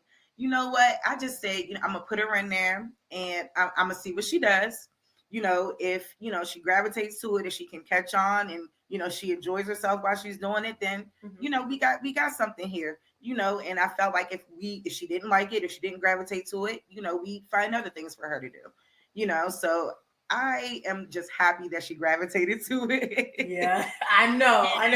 You was like, she had this. Okay, look. We're dancers. It wasn't giving basketball. Listen. And I love basketball, but it wasn't giving that. We're gonna get those quick shoes on. Let's go. We're gonna get our ballet shoes on. We're gonna, absolutely. And part of the reason why I really love having her in ballet as well, because it really shows her like a team type of dynamic. Because she goes to the Washington Ballet Theater, and they teach them a lot of discipline and a lot of great things that will take them very, very far. Like, not even just in dance, but in life.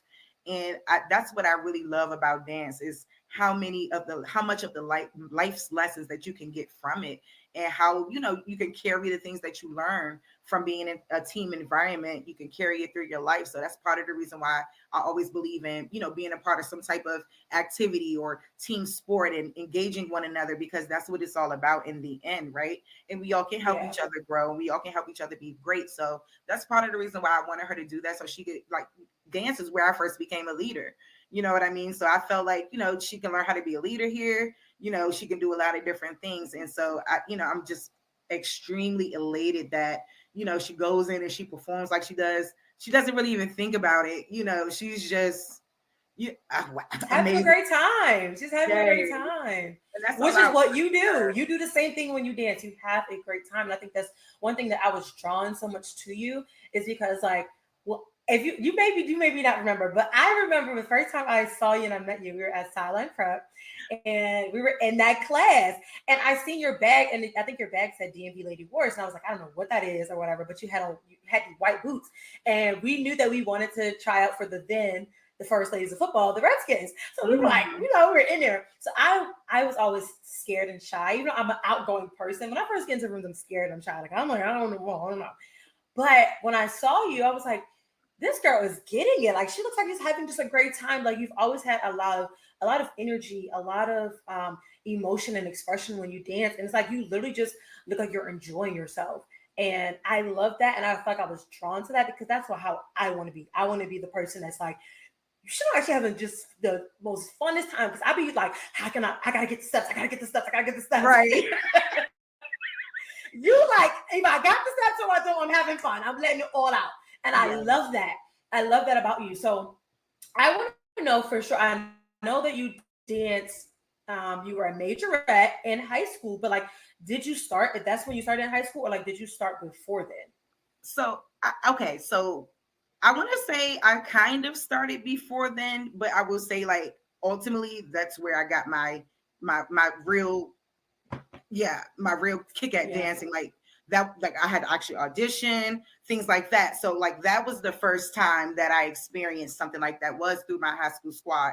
But I will say, like, in elementary school, like, I was a cheerleader, a co-captain then, and I know in middle school we had like a little slight dance team, and I was on it like for a little bit. They did like modern and things like that, but I never ever got a chance to see it through. So when I got to high school, I ended up going and joining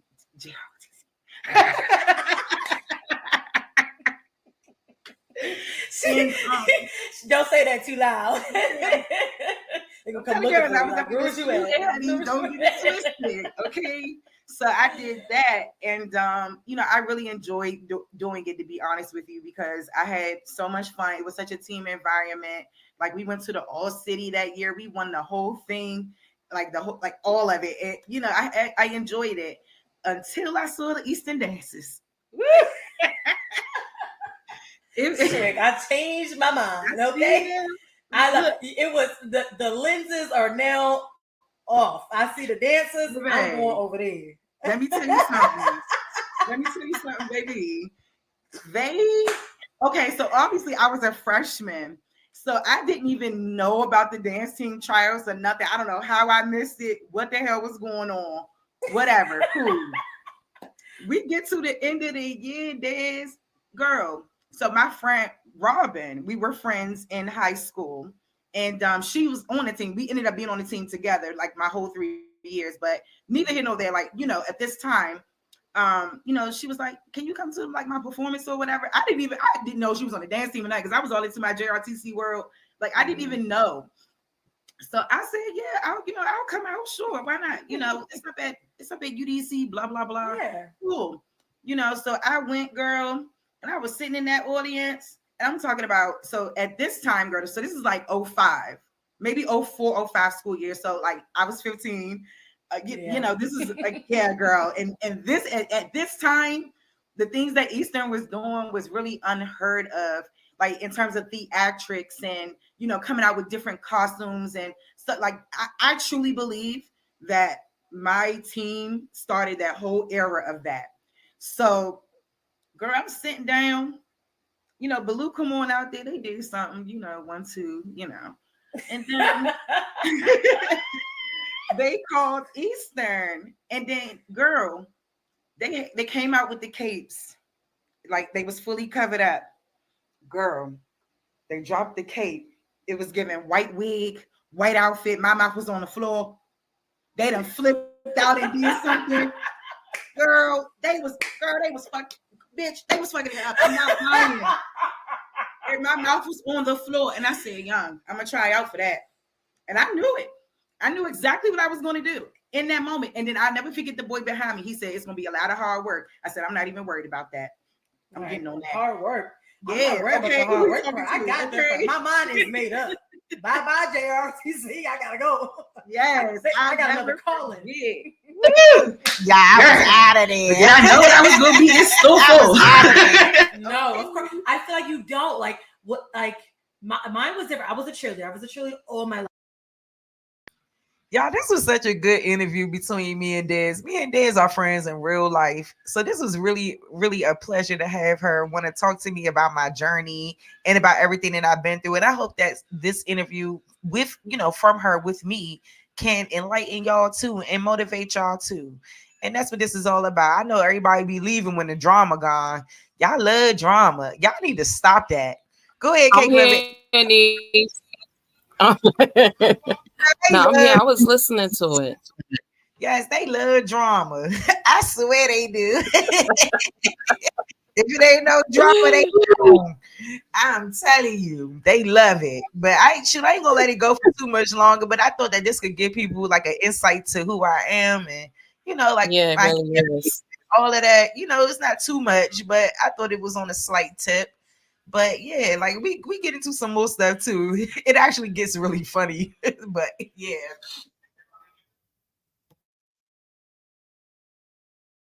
I hope the people that's left is enjoying the interview. I hope you guys like, share, and subscribe.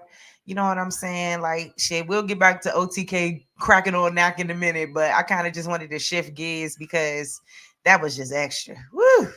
I try my best. Life, right? So I ended up going to, I was a cheerleader when I was, in 9th grade. And the whole thing was like, most of my family graduated. Transfer in, I had to wait a little bit. So I had, it was end of football. So how old were you again? Because I just want to be clear. I'm doing nothing, okay? Nothing compared to what I had to do. So I really was just okay, I'm sorry. I'll keep the cursing down. It's okay. No, I want to cheer. She was like, then you're going to cheer. Let's go. We got to get you ready, get them splits, get them cartwheels. Like, it was intense. And I was like, I wasn't ready. And that same intensity kind of reminds me of when we went pro, because I feel like the intensity is times 10. 10,000, bitch. Listen, can I say B? You even said it already. Let it go. It's okay. Okay, I'm sorry. I keep the cursing down. It's okay. No, it's okay. Be you. Be yourself. Be yourself. So like, yeah, pro is hard. How did you? I'm really, because I don't know. How did you start your pro journey? Was it with Lady Warriors, or did you start somewhere else? Okay, so I want to say no. It did start with Lady Warriors, but it started and ended quickly. So.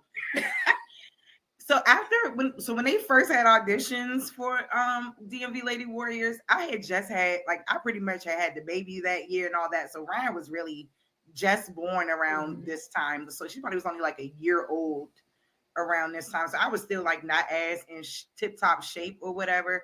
But let me tell you about this. So I go in audition. So at this time it was me. It was only like 4 girls. So it was me, Sherb, before I knew her at that time, but she was there. And it was a couple other girls, cool. They teach the hip hop piece or whatever. And, cool. And then I get a text saying, hey, we would love for you to come on as an alternate or whatever. Woo, woo, woo. Oh, okay, cool. I hate that alternate thing. Oh, it drives me insane. Don't get me started. Okay. And I knew that maybe I was kind of rusty, but I didn't think it was like that rusty to that extent. But obviously it was very rusty for her to say that, right? And so yeah, it started there, but she never hit me back. Like, never. Like, after she offered the alternate spot to me, like, girl, and then when I saw the video, girl, they came out with a whole squad. So I didn't know what was going on. So yeah, that was my first, that is the shade. That is girl. The shade. I'm gonna keep it real. I don't. So I don't got So why did you go back? Why did you go back? So I decided to audition again for the Lady Warriors because number one, like, I know what type of talent that I have, and I know what I can contribute and bring to a squad, and that's exactly what I was out to prove. It really wasn't more so about like the Lady Warriors or Kim. I didn't take it personally. I just took it as, okay, well, the next time I come out, you're going to see what's up. And not only that, I wanted to like get the proper training on how to be a pro cheerleader as well, because I went to a Redskins cheerleaders training class, girl, a prep class, and like a t-shirt and some sweatpants, girl, all over the place. So I had to, it's taking it, honey. You're taking it. Listen, I'm talking about growth is what had to occur with me. Growth. Girl. So yeah, I did not mean to cut you off, but go ahead. Girl, yeah. So I knew that I had the talent, to make it on any squad. You know what I mean? And that's just how I feel about myself. Period. Like, I don't care when anyone says, "Oh, she's too wild." I don't care about any of that stuff. I go out and I dance and do what I love, and I'm always out to prove myself right. And always prove things to myself and challenge myself as well. So that was really the main reason for going back, to prove it, like, to me. Yeah, because anything that I do is never about anyone else around. It's always going to be 100% about my journey and the things that I'm trying to accomplish along the way. So, yeah. Yeah, I love that. Okay, so okay, so yeah. See, that's because she knows she was being messy with her crazy ass self over there asking me about Kim and the Lady Warriors. She know better. What year were you when we met at Silent Prep? You were year 2, right? I want to say year 1. Okay. I was year 1 when we first met at Silent Prep. Okay, and you're the one that motivated me to try out for the season. Yes, and that was my year 2. And that was year 2. Okay, and we went through that entire season together. Yes. And then we were like, well, we want to be Redskin cheerleaders. So We went through that training program. We went through, I mean, I know I did the first round of the training program with the Redskins cheerleaders, but then Redskins, now Command Force. But I did it the first year by myself, and then the second year we brought you along. So I want to know though, like, what made you want to be outside of just being a DC native? Why Redskins? Why? You know what? It's always so easy to go to the DC native part, right? Right. That's the easy part. I don't want the easy answer. But you know what? When I saw how many, I think what inspired me the most is how many Black girls I saw on the squad. That was a huge nod in the right direction for me, because I know a lot of times when we see NFL pro cheerleaders, it's not a lot of our complexion and a lot of our many tones. And I know at that time, the Redskins cheerleaders probably had the most Black cheerleaders on their squad out of any squad in the NFL. And that was really impressive. I believe in, understanding that we have a place in everything that we do. Like us as Black women, we have a place in dance, we have a place in sports, we have a place in whatever it is, the arts, entertainment, whatever, math, shit, anything, right? And to me, that was the biggest like green flag in the right direction for me. And I was like, okay, I see a lot of my good sisters. Okay, maybe this can happen. So it became more of a reality. It became more of something that could be tangible. But until you find out all the other stuff. So, but no, it might be reachable. I don't know. Yeah, right. You might. But you did make, what was it? Was it semifinals? Yes. 1 year? Yes, 1 year. And I think in the same year I did that with the Wizards. I also got to round 2. I was so proud because I had never auditioned for Wizards before. So to audition for them, not get a bye round, because I know a lot of people did. I didn't get that. So I had to actually audition through the first round. And it was really a great experience, because when I looked down, he had called my number. I was so surprised. I wasn't even like truly prepared for it. It's like, oh shit, okay,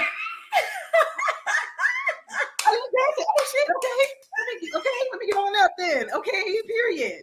So, like when those good things start to happen to you, it makes you feel like it can be within reach, it can be within grasp.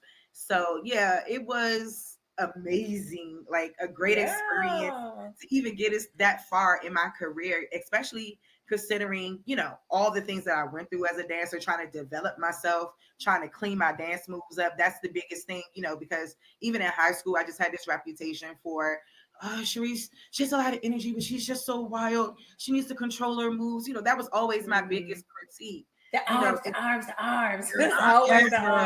Arms. I'm girl, arms, legs, whatever, child. Like anything somebody, you know what I'm saying, could critique.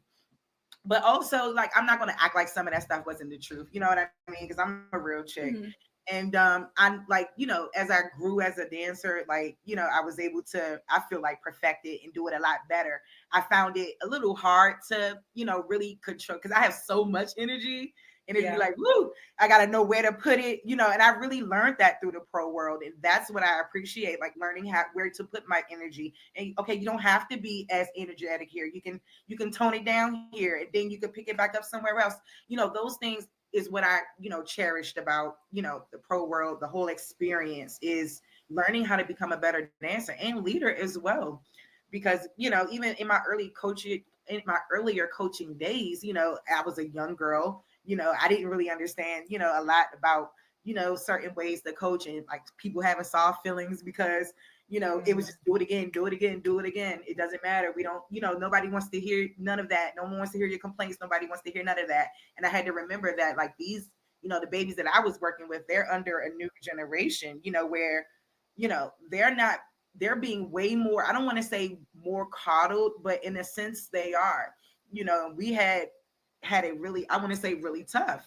Even me on a dance team had it really tough, so I had to learn a lot of things. I had to learn to soften up and, learn to, be more, understanding and compassionate and open and all of those things. And it, it was through trial and error. So, I believe the pro world and just watching how they operate as well. Like even the directors who were in position at that time, just the way that their leadership, it was respected out the gate.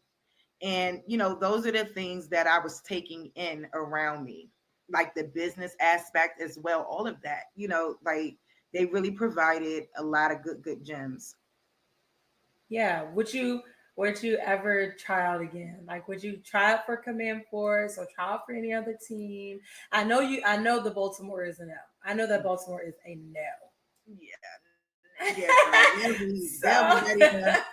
It'll be worse than loving the Dallas Cowboys or something. It'll be worse than that. You know what? At this time, it will I'm probably not going to step out there anymore. I feel like my time has kind of came and gone when it comes to that now. I feel like what I want to do now is kind of redirect my focus on, coaching, developing my company in terms of coaching young girls, teaching them the majorette style of dance, and any other dances that we can come up with and do it. And I don't want to do it solely on my own, on my terms, and that's how I want to rock. So yeah, like I love the direction Command Force went in, and I appreciate it. And it's a good thing, because they still showcase the girls, and then they're also showcasing other styles of dance, and yeah, if I was in the mood, I would, but it's just I'm not in the mood. It's like you graduated from it a little bit, like you just graduated onto something else, which is fine too. I mean, a lot of times, like I feel like when we have to go through that hanging up our palms thing, it's such an emotional experience where you're just like, well, like, do you really want? She's so right. It is 100% an emotional experience, like for me to have to retire, like, and hang up my palms and say, hey, I'm not stepping back out here anymore. I'm not putting on my shorts. I'm not putting on my bra. Like, it was a hard transition. Like I tore my ACL in 2021. So, it was really tough for me to not be out here active and doing what I love to do because, like outside of talking shit on YouTube, like I truly love using my body as an instrument and being able to express myself that way because I don't have to talk about it. I can just dance and be about it. So it's much different, coming into this realm now and trying to do a different side and trying to, let that shine through. So, it was a very emotional thing for me to say, hey, I'm not auditioning anymore. I'm not, none of that. So yeah, it was definitely a journey for me, y'all. It's been a long time coming. Want to hang it up? Like, do you really want to do it? Like, I've been on that journey myself, for like figuring out, like, am I going to hang it up or not? Like, am I going to continue to do that? So, like, was that a process for you? Like, was that a process you took, or like, what forced you to come to that conclusion? You know what? So, as you know, I've been recovering from my ACL tear.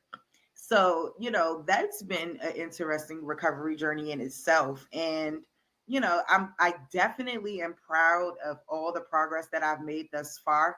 But it's like the other side of me is like, I don't want to mess the other knee up. So it's more so like me just trying to preserve, like, with my body and different things like that, and not, put as much pressure on it as I was, especially going through the pro world, because I believe that's where most of my injuries was starting to come up. Like it wasn't just this knee, it was the other knee too, girl. So like it didn't it didn't tear, but I could tell, I started to feel like, because I'm an older, what they would say older in sports and things like that. And even at that time, because I was 31.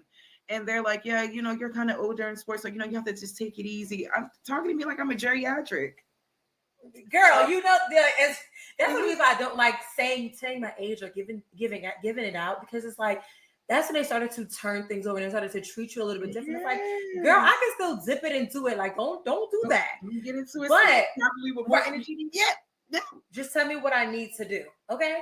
I'm interested though, because a lot of athletes do suffer sometimes career-ending injuries. Mm-hmm. And I feel like during the time when you suffered your injury, we were together and you were my right-hand girl with Power Strike Cheerleaders, and you faced an injury. And I know, like, I went through that process with you of like, oh my gosh, like my girl is like, she's out, she's down, she's hurting, but I will never know what that is and what that recovery is like because I had never had to experience that. So walk us through how that process was for you, like from beginning to like where you are now. Like it doesn't have to be a long stretch, but right. So of course, obviously, when you first get injured and then you realize what the injury is, and then you realize like, oh shit, it's gonna take me out for a while. Yeah, all of that stuff is heartbreaking, devastating, all of the above, right? It was, oh God, because I had to walk on crutches. And it was just like everything. I think that was the toughest part, not being able to be as mobile as I once was. And, it taking me a little bit longer to get here. I have to shower a different way because I can't stand up on my leg and, all of these things. So it was definitely an adjustment period. And, I thank God for my sister and my family and stuff, because they were really there for me, because it was really a tough time for me, because I would have some days where I would cry, I would have some days where, I would be okay and stuff like that, but once I got to the point where, I could walk and they put they changed the brace out and, we're going to physical therapy and all of these things are happening, and I could see like, okay, we're getting better. I can walk and, I was able to look up, even after everything, like even after that year, like I went and did like one dance class with Melody from the Southern University Dance and Dolls. She did one out there in Baltimore or somewhere. So I drove out with another Power Strike cheerleader, and we went out there and we, we did the class. And even then, my knee still wasn't ready. So it was just like another, like, after a year of all of this, and it's still like this. So it was taxing on my mental health, I will say. And I really had to be resilient because I have my kid watching me. I can't be, going all off and all, about this when it's really not much that I can do except for take my butt to physical therapy and heal. So it was definitely a rough stage for me. I'm not going to act like it was peaches and cream. Because it was devastating, because I knew that my career, like everything that I was shooting for, is like, it's not looking like it's going to be able to, continue on. And I think that was the biggest heartbreak of it, is knowing that I'll never be at my fullest ever again. I think that was the hardest part. Yeah. You talked about, your mental health, and I'm glad we're transitioning into that. Like, I feel like within dance, within itself, we do not take enough of the time to really talk about our mental health and how it really affects us, especially from athletes, from dancers, Black women, right? Our mental health suffers a lot. And I would really love to know how has your mental health transitioned from that moment? Because again, I'm a dancer too, so I know what that feels like, and I know how it feels like. I've like having a back injury, and I can't do what I used to do anymore. But it's like I don't want to give up yet. But it's just like at some point, it's gonna, maybe it may make the decision for me, right? So walk us through that mental health like compartment, because like we don't talk about that enough. We don't. Because everyone's it's such a stigma around mental health, as you know, and being Black, and knowing that, those things occur can be super taboo to talk about. And I think that it's important that we open up about these things, and, so that more people can be able to relate and also understand, like, hey, you're not alone out here in this world. We all get depressed sometimes, and we all feel loneliness, and we all feel, these things when, our life may not be going in a direction that we thought it should be going in. I just had, honestly, a super strong support system behind me. And I think that a lot of people need to relay and rely on their support systems a lot more, because, having someone to talk to is like the biggest step ever to take. I don't care who you're talking to, because what needs to happen is that it needs to come out. It needs to come out of you and out into the universe, so that you can feel better within your spirit and you're able to progress on, right? So I think that the thing that I did the most was continue to encourage myself, and like I don't quit. So the biggest thing is to never ever give up, because it's a constant fight, it's a constant struggle every day, and you're not going to always be 100% every day. You might backslide, you might have a moment, you know what I'm saying? But it's all about how you recover, as we like to say in dance. How you recover from your mistakes, right? And how you recover from a moment that might have not been your finest hour. So it's a journey, because like I always say, like the first step is recognizing and accepting, like, hey, there's something here, you know what I mean? And I need to face that. And I think that that's where we fall short, because we don't want to face ourselves.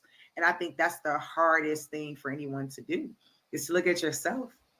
So yeah, it's definitely a journey. And like I said, people don't always acquire mental health because of something they did or didn't do. I just think it's more about circumstances, and when you're placed in certain circumstances or certain situations, you're going to get a reaction out of that situation.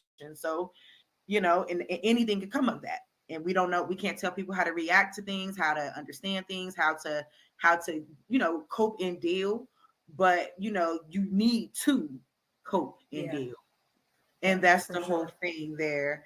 So yes, girl, like I think that was the biggest thing, just keeping myself motivated, telling myself that it's going to be okay, that it's not going to always be like this, and you're going to be okay. And I had to literally tell myself that. I used to cry so much. And that was the biggest thing for me too, crying, because I believe it releases a lot. And I needed to release a lot.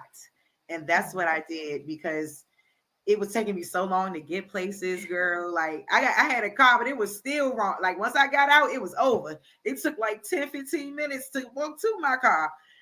And then, my baby was kind of small at that time. So I'm like, I got to lug her. She, every which way. So it's like all of that is taxing on the mental health when you're going through such an injury, when you still have to think about all your life responsibilities that still need to be handled, because that doesn't stop. So I just think that's the biggest thing, getting a great support system, being only when you're ready to fully accept who you are and your situation, can you then deal with your mental health. And that's just what I believe. Yeah, I like that. I really like the knowing who you are, and so and even though like dropping this little nugget in here, sometimes I feel like even if you don't know who you are, you can still work on your mental health, because working through some of that stuff really is going to unleash who you are from the outside in. You're going to really develop your core values and who you are. You're really going to learn yourself and really find out how to love yourself where you are, like working yourself through the process. Absolutely. And I think a lot of people don't consider that. It's like they don't give themselves enough grace. Yes, you know what I mean? Yes. Everyone's so hard on themselves. Yes. Everyone is so hard on themselves. Everybody wants to be so fucking perfect. No one wants to fuck up. Nobody wants to make a mistake. Nobody wants to be open about it. And I think that's where the issue comes in at, because then it's like, oh, I'm going to go see a therapist. What the fuck such and such gonna think? Well, you know what I'm saying? Like, why they in my business? Like, we're not the girl. It turns into all of that, and then we forget that we're supposed to be working on us, yourself. So yeah, girl, I didn't mean to cut you off, but I had to get that out, because that's the biggest thing, girl. That's the biggest thing. We are hard on ourselves, and we punish ourselves in our head. And it's worse. It's worse in pro dance. I can say that. Like us going through that was worse. It was bad. Dance period. Okay. Yeah, you're right. You're right. Dance period. It's cutthroat. Okay. And anybody who say anything different is lying. Yeah, for sure. Like I know I went through a lot of like body image, and I'm still going through that, like the body image portion of my mental health, because it's like no matter, I'm gonna put myself out here and just like be completely honest, right? So like I have my back injuries that flares up sometimes, and it causes me to gain weight. So like at one point I was like 185. I'm like 185. What? I'm used to being like 150, 165 at the max. I'm a whole 20 pounds more. And like I was like, okay, I have to get myself together. I have to get, thin and out. And I have to remind myself, like, you have to love yourself at the where you are, because if you don't love yourself where you are, then you're never going to fully get to where you want to be regardless. Like, why can't you be 185 and like love what you look like if you got just a little bit more filling in your pants? Like, and I mean, I did get down to 180 now, I'm like 179 now. And it's like, okay, I like it. I don't like all the extra jiggle, but I feel like, again, that's the whole like dance has taught me not to have jiggle. So okay. I don't like the jiggle part, like in my stomach sometimes, but it's just like I had to learn how to dress for my size and things. And it's like, that's a part of my mental health that I really, for a long time, I did not want to face. So like now I have to. It's like now it's like, girl. No, I and you look at our pictures. Girl, yes. Girl, I know. Okay, you want to let them see them pictures, okay? We were thin boots, and they were telling us that we needed to lose more weight. That's the part that always gets me every time. Because one of the people, and you remember I told you about this when we went to the calendar party that year. Mm-hmm. And I'm not going to say the year because I don't want no one to be trying to figure who, what, when, where, and out. We'll leave some of that out. Some of that out. Yes. This particular woman, she walked up to me and, she told me that she felt like I was very beautiful. She said that, the main thing that I needed to work on was my fitness. And this was after the audition process. This was after, making it through to the judges round and, actually being able to truly be seen and stuff like that. So I'm sure like that was my biggest critique from those, particular set of judges. And at that time I was skinty. Okay. We were like, I remember that when we I'm like, bro, how much smaller do you want me to get? Like, they wanted the girls to disappear. Because at this rate, it was no more that I could do. I felt like when I look at those pictures, I'm like, I had like a little bobblehead. I feel like my head was just like bobbling around. It's so true. Like, because the expectations, you know what I mean? And I can't front like those girls weren't bad, like flat stomachs out the tail. Like, a lot of those stomachs were rock hard, and I will say, but they were unhappy. They were unhappy. Yeah, we know. And and it ended up coming out as we all know. And they were doing a lot of other things to maintain their weight. So I know I did too. Like I at some point, I used to be like, I had one dance girl. Not gonna say where she danced at, but one dance girl. I took a couple of her classes, and she used to say that she used to do the laxative thing. So I started to do the laxative thing.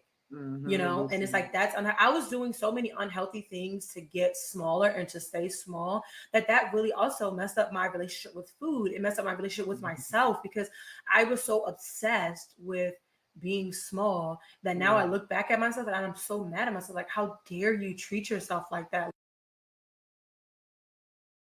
So, K Clever L, that's my audition picture from 2019 right there on the screen when I auditioned for the Redskins cheerleaders that year.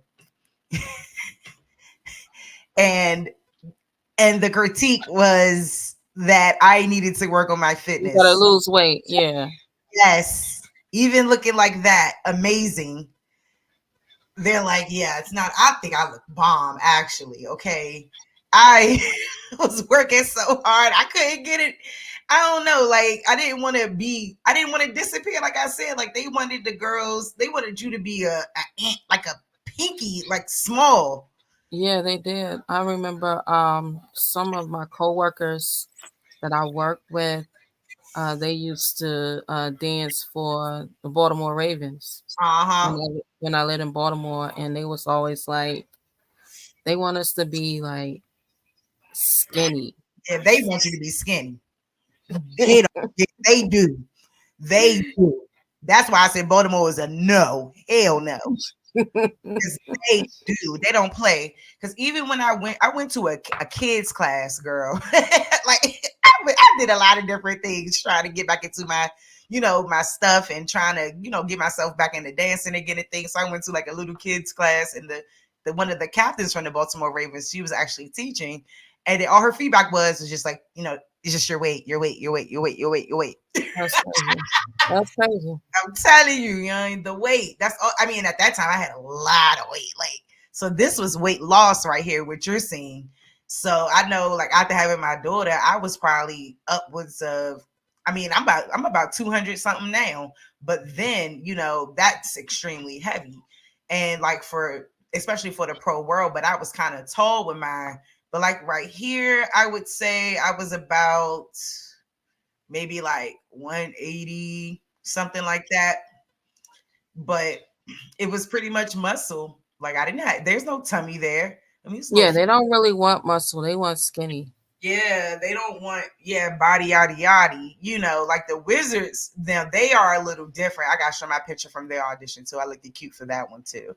But they were a little, they accept the curves a little bit more, but I think at this time, they like, even like the shorts, like the girls they told me I needed to, like, lift up the shorts more and things like that.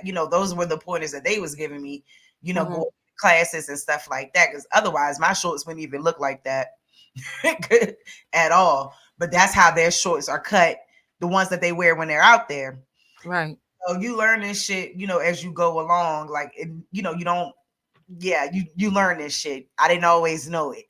And I had to really pull this together, because that hair was expensive, that goddamn makeup was expensive, and that goddamn bra was. So yeah, like the girls would be crying when they didn't get they didn't make auditions. Oh yeah, for Baltimore Ravens, they would be crying like emotional. Their whole life was devastated. Yes, And I'm like, girl, trust me, the Baltimore Ravens. I know why they be crying. Because first of all, it's such an intense process. It's so many girls you got to compete against. Some of these girls work all year long. Some of these girls been working for this since they was a kid and still never make it. Like, it be like that. And then you got girls that be on the team for 8 and 10 years. They could be on the team for 10 years. You like, what the fuck going on here? But this is the type of stuff that was going on. Like, and then like the black girls, even at that time, like they were lucky to even get in there. Even now with the Baltimore Ravens, it's the same way. It's not too many of our girls there. Yeah, it's not. It's really not too many of us. Yeah, and always been like that. But it's also cliquey because there you most of the girls that's our girls that is there, they either work at Johns Hopkins, Kennedy Krieger, University of Maryland. It's really cliquey. Oh yeah, I believe that, because it's like, it's who you know. It's who you know. I want to tell people that, like, most of these girls got a dad that probably was a booster, or was giving money to the team, and like, I'm giving that money or whatever I'm doing. Yeah, put my daughter on that team, or whoever. It might be just some type of connection there, but it's true. And like, I'm gonna show that video too of that stuff when that shit hit the fan with them, and why they ended up, having to change the entire direction of the team. And because of all of that stuff, that's that huge scandal that went on. I know you heard about it. Yeah, that shit. It's always a scandal in Baltimore. If it ain't the jail where they get in the the CEO's pregnant. It's something with the mayors. It's always a scandal in Baltimore. Shit, it was one in DC too, and this one caught me off guard, like I said, because I was shocked. And it's like, all of us work so hard to go out for these teams and stuff like that, but in reality, we, a lot of us would never make it, because it's too many politics involved. But like, now it's different, and so they're trying to change that just based off everything that had occurred. But I'm gonna show this though, because since it's been some years since this happened, so I'm gonna show it now, because back then we ain't really want to talk about it much, because that shit just happened and it was a lot going on and we were shocked. So, but I could kind of tell it was some stuff going on. You could kind of tell. And I'm gonna say this before I play the video, that I remember when I went to that calendar party that year, and the woman who was the director at the time, all of a sudden she's just stepping down, and now she's going to be working in another office. And then they put the black woman in charge as the director. Right there at the party in front of everybody. And I was confused. I was like, what the fuck? Why would they do that? But the crazy part about it is they had like this ain't been going on though. Oh yeah, like, they knew. Like They this was new. And it was about to hit the fan when they made that change. And I'm about to show it. Beautiful NFL cheerleaders on a bus. They couldn't be more excited as they were driven to a photo shoot in a tropical paradise. Now some of the cheerleaders are making disturbing allegations about what they say was going on behind the scenes. They say they were treated as sex objects and even ordered by team management to act as escorts, although there was no sex involved. The Washington Redskins cheerleaders were staying at an adults-only resort in Costa Rica, where they were shooting their official 2013 calendar, First Ladies of Football. The first shoots of the week are about to begin. In a front-page story, 5 members of the squad tell the New York Times their passports were confiscated on their arrival, making them feel unprotected. Several cheerleaders were required to pose topless, even though there was no nudity in the calendar. I was an NFL cheerleader for 4 years, and I can tell you that these kinds of issues have been going on for a long time. The Washington Redskins cheerleaders say that a bunch of men were invited to their photo shoot, all VIP supporters of the team. A lot of these awful stories that are coming out are not what they signed up for, but if they don't do it, they don't get to do what they dreamed up. Sarah Blackwell represents cheerleaders from other squads who claim they were mistreated, including former New Orleans Saints cheerleader Bailey Davis. We had a fan who had a huge yacht. It was an older man, and he wanted us to go out on his boat. And so we had to wear cocktail dresses and let him take us out on our yacht while he cuddled up to us. I was 19 years old at the time. We had 2 18-year-olds. You're saying that you're 18 and 19 years old. Were underage women being served alcohol at this event on a yacht? The director actually pressured us to drink a lot of the times, especially before the calendar shoot. She would say, you know, take a shot, loosen up. The Saints did not respond to Inside Edition's request for a comment. Other Redskins cheerleaders are going on social media to denounce the New York Times story as fake news and not true. The Redskins are also coming under heat for this interactive feature on the team's website, in which fans were invited to play a hot or not game, choosing between 2 cheerleaders. It was taken down after the bombshell report in the Times. In a statement, the Redskins said each of their cheerleaders is, quote, contractually protected to ensure a safe and constructive environment. Meantime, the cheerleader director denies anyone was forced to do anything they didn't want to do.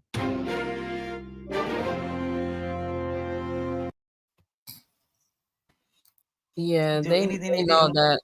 Yeah, they know that they've been doing this. And that it's a part of the system. It helps to pay for the program.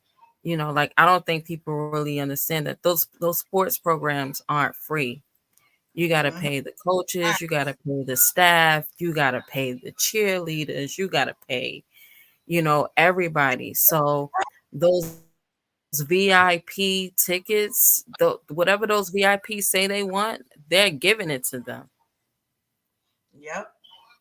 It's awful. And I was just like, wow, you know, like for it to just come out like that, like we was just all shocked, to be honest. And we should have known, you know what I'm saying? Some shit was going on the back end of that shit. Hold on, they got one more little clip of this. But this shit is real. It really is. But you don't really, you know, it's like you got, you know, when it hits the fan, you just gotta know. I'm just kind of glad that it didn't work out for me in the end. Because I would have had to shut it down all the way.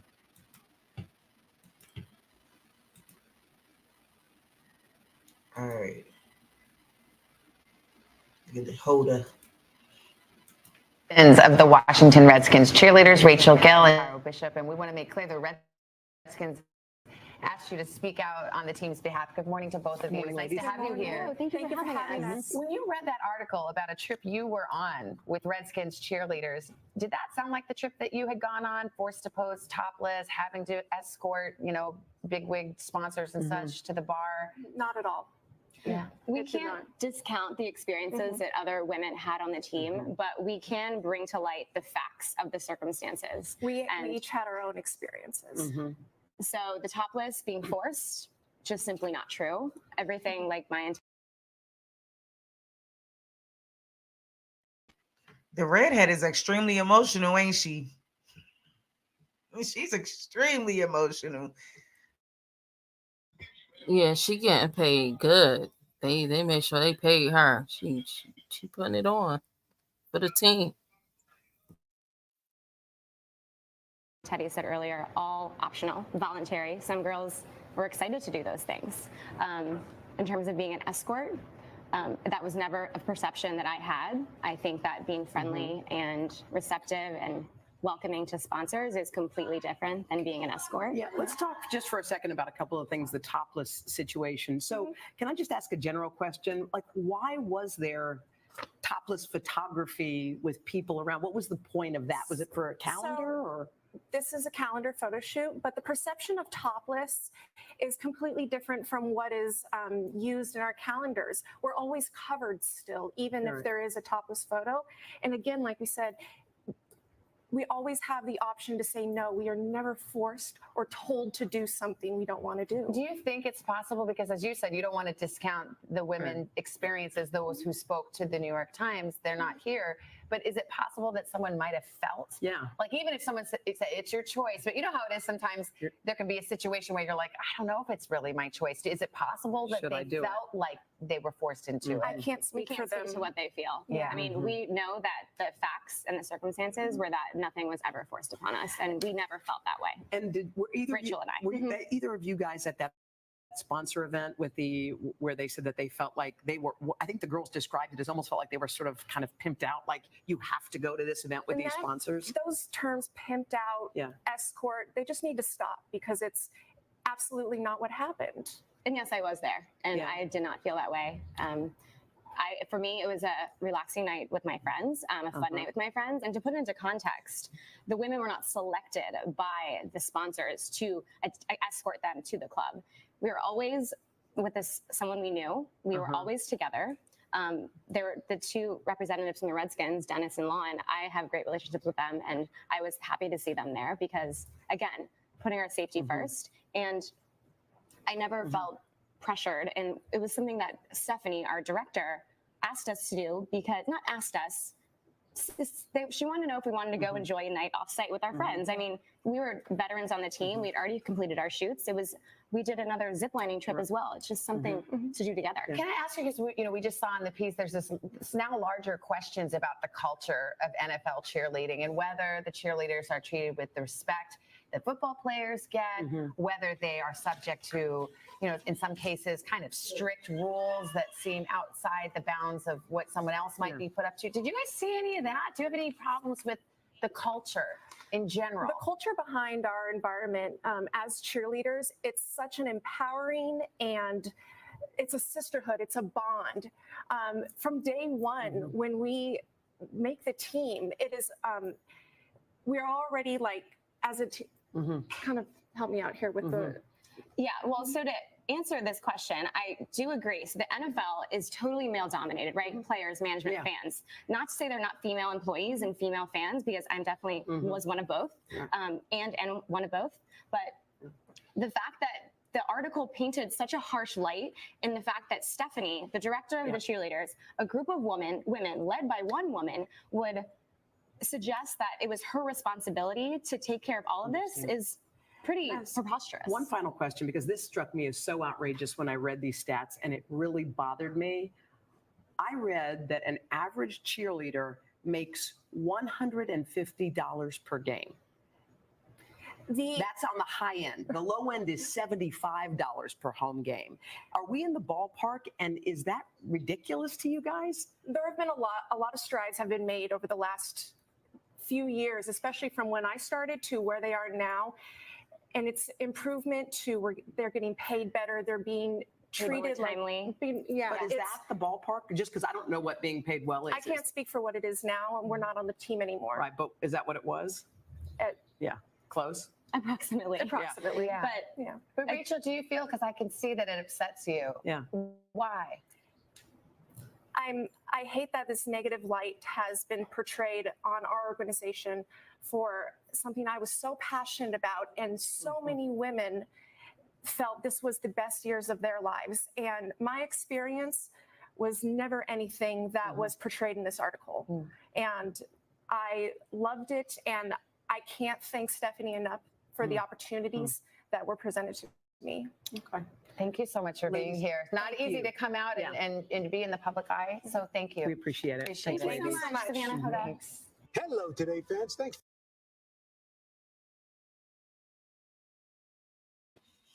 Yep. Did you hear that? The pay is $150 a game on the high end, 75 being the lowest. Oh And yeah, I know the thing. Ooh. Lay wages, but it's crazy how she was like, "Help me out here." She couldn't even. Girl, she was so choked up, she couldn't even get it together. Oh my God, cry, honey. I don't feel bad for you though, because I know she was one of the ones being treated with favoritism and stuff. I don't feel bad. Nope. They was treating you special, girl. That's why your experience wasn't their experience. It ain't got nothing to do with it. Like I was blown away. I was like, damn, like, and then like they fired him all on, like right there on the Zoom call and all that shit when that shit hit the fan. So like it is no joke. And like imagine all that shit we was all going through trying to get on some shit like that. I'm glad that shit over. Amen. That was just a phase. And what to me is, it's like usually like that's like the next level, because it's not really too much you can do once you come out of high school and college dancing or whatever it is. So usually that's like the next thing that people go to. So yeah, I just thought that was just an interesting thing to share, just based off us listening to the podcast and like my experience, just living in that world and being a part of it. And I was around, so I just like doing the training programs and all of that. I just didn't know, to that extent that it was going on though.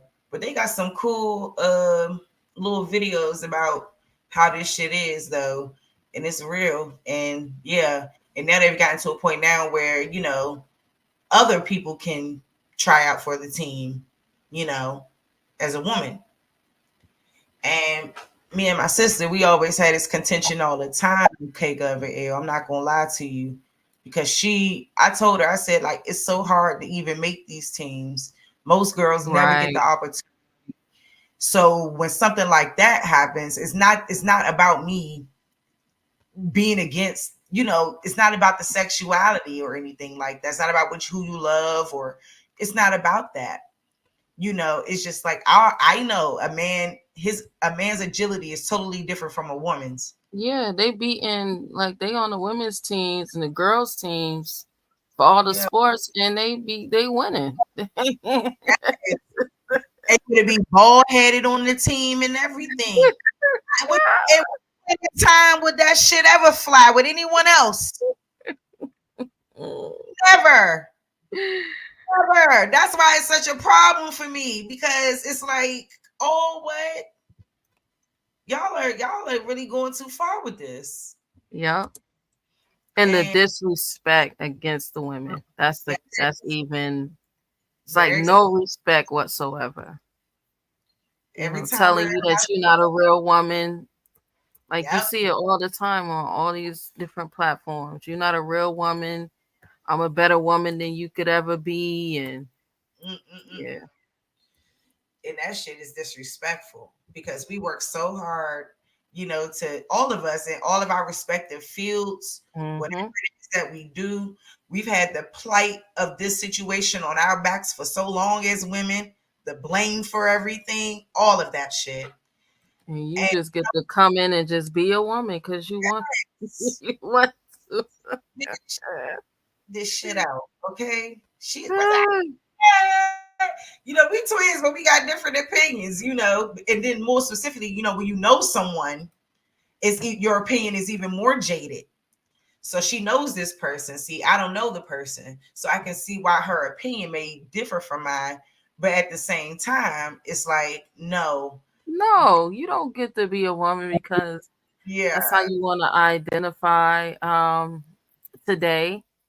And then tomorrow you get to switch over. And that's just the same thing with a woman, you know, saying they want to be, you know, a man. You don't get to choose to be, you know, a man, no matter how many surgeries you go through. You still wasn't born that way. Let's just keep it real. These people are, you know, like y'all was getting into the bag about, you know, mental health. I'm sorry. Oh shit. That's fine. A lot of people are really suffering from mental health. Like you see it, there you go. You know, the way that everyone Go ahead, Kate Levere. I'm sorry. That's fine. The way that you know, people you know, it's not the place for it. Girl, look, I know. I don't care. Like I gotta say what I worked too damn hard. I worked too hard in that whole situation to be sitting at home and seeing this stuff going viral on like a whole skirt. Girl, I was gagging. I'm talking about bald headed, baby. Man, first they say you need all this glamorous hair, all this money I spent on hair and makeup, and oh my god, I am upset. You hear me? This is not okay. People don't get it though. Well, I want to show y'all. I want to show y'all one more. And that's what I'm saying. They come in and like, just look at them. They beating all the girls. All the girls. They beating all the women. Eating. Yeah. Listen, I can't hate because some of my best girls, you know, they dance down. I'm not hating on them, but see, one thing they've never tried to do is they don't try to be girls. They be like, bitch, I'm not no girl. Like the fuck. That's how, like, you know, those are my kind of girls. Okay, they not girls. You know, like when they choose to go, like they don't try to take out, you know, they want us to shine. Right. They don't want to do that to us. You know, so it's weird. You know, it's weird to me to see this now, and I think it's just almost people just trying to hop on a bandwagon. But I guess we could take a quick little break, and y'all can watch my audition dance. I hit my head right here, y'all, but I think I did good overall. And then I'm gonna leave it alone with my dance stuff for tonight, and we can move on to the business. Cause yeah, but I just want y'all to see this, y'all. Like, I went in a totally different direction. This is something I normally don't do, but I think I did pretty good. So yeah, just check it out. I don't own the rights to this song.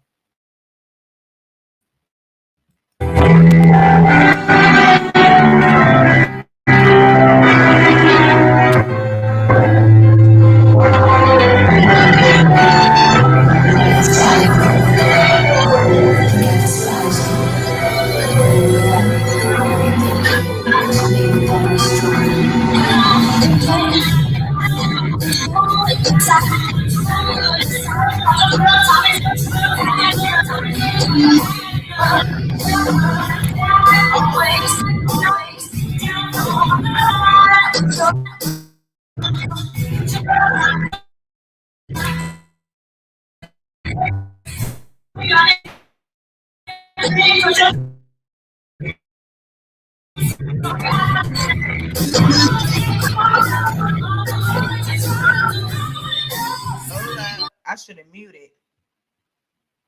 Hold up, y'all. My fault. I should have muted. I forgot about that echo. But yes, look at the kid going off. Hold up.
Hey,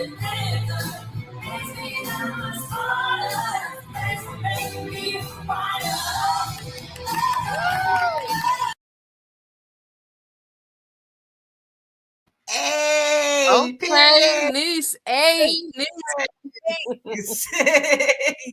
Yes. It made me forget I be fucking it up for a second. I forgot. Okay. Period. Yes. Never forget. I don't just talk shit. Okay. I know people be saying they be doing stuff, but I actually do shit. Okay. And was doing shit and was active out here in these streets. But yep, not no more now. Not no more. Cause I don't know if I can do that. Woo, that kick that. Woo, I don't know if I can do that no more. And I was like 29 right there, I think. So I was up there. Like in their minds, I was old. So I was So one do of those. you have a team now? You know what? That's what I'm working on. I'm trying to get something done in my neighborhood and trying to trying to actually now they take so long getting back to you because I want to use the community room that they got so I can actually form my own team and teach my own choreography and also just teach them about life and help them become well-rounded individuals and young ladies because you know the neighborhood that they live in and where we at, it's a lot going on right now. So you know, I want to be able to do that. So yes, that is in my plans. That is something that's going to go down for sure. DC offer a lot of different grants and stuff that I ended up finding out about. So while I have this time, you know, I'm doing so many different things. So I'm focusing on that, my podcast, you know, this YouTube shit, you know, so it's going down. I got a lot of little, you know, things going on right now, but it's going down. Don't worry. Don't worry. So I'm excited about it all. And it's going to happen. I said, that's going to be my contribution. That's going to be the way I give back to my people. Right. Through my gift and, you know, what I love to do. And, you know, being able to slide in there that we Indians out here in this street, in these streets. Man, there's a lot of children that's always looking for a dance team to join. Yes. If people always said it too, they said, "Man, you start your shit, Charise, man. I'll send my daughter right on over there." And that always makes me feel good to know that people will send their daughter and you know to me and you know help me, you know, allow me, excuse me, to nurture them. And that's what I want to do. Like my daughter dance, like I was saying in the interview, you know, like this is shit, that's what I do. And that's what I grew up doing a lot. Like I said, we did it in our neighborhoods, the block parties that they used to have all the time. And, you know, I just remember those good times back then, you know, and I really do miss them. And I just feel like everything is just so violent. It was violent then, but it's like, it's on another level now, I believe. You know, it's like, Yeah, really, it is. yeah, it's so hard. You know, it ain't just heroin anymore out there. It's meth and fentanyl. So it's a whole different monster now. And then it be sad too, because I hear a lot of stories. People be like, "Man, I went to high school with such and such, man," and she came into my car and asked me for some money, and I just felt so bad. The voice, and it's a lot of that going on, young. Like, for example, I knew someone I grew up with when I was young, around my hood back in the day, like when we was real little. Like we ended up going to high school together, but I ain't see him that much. Come to find out, he ended up going to jail for 13 years.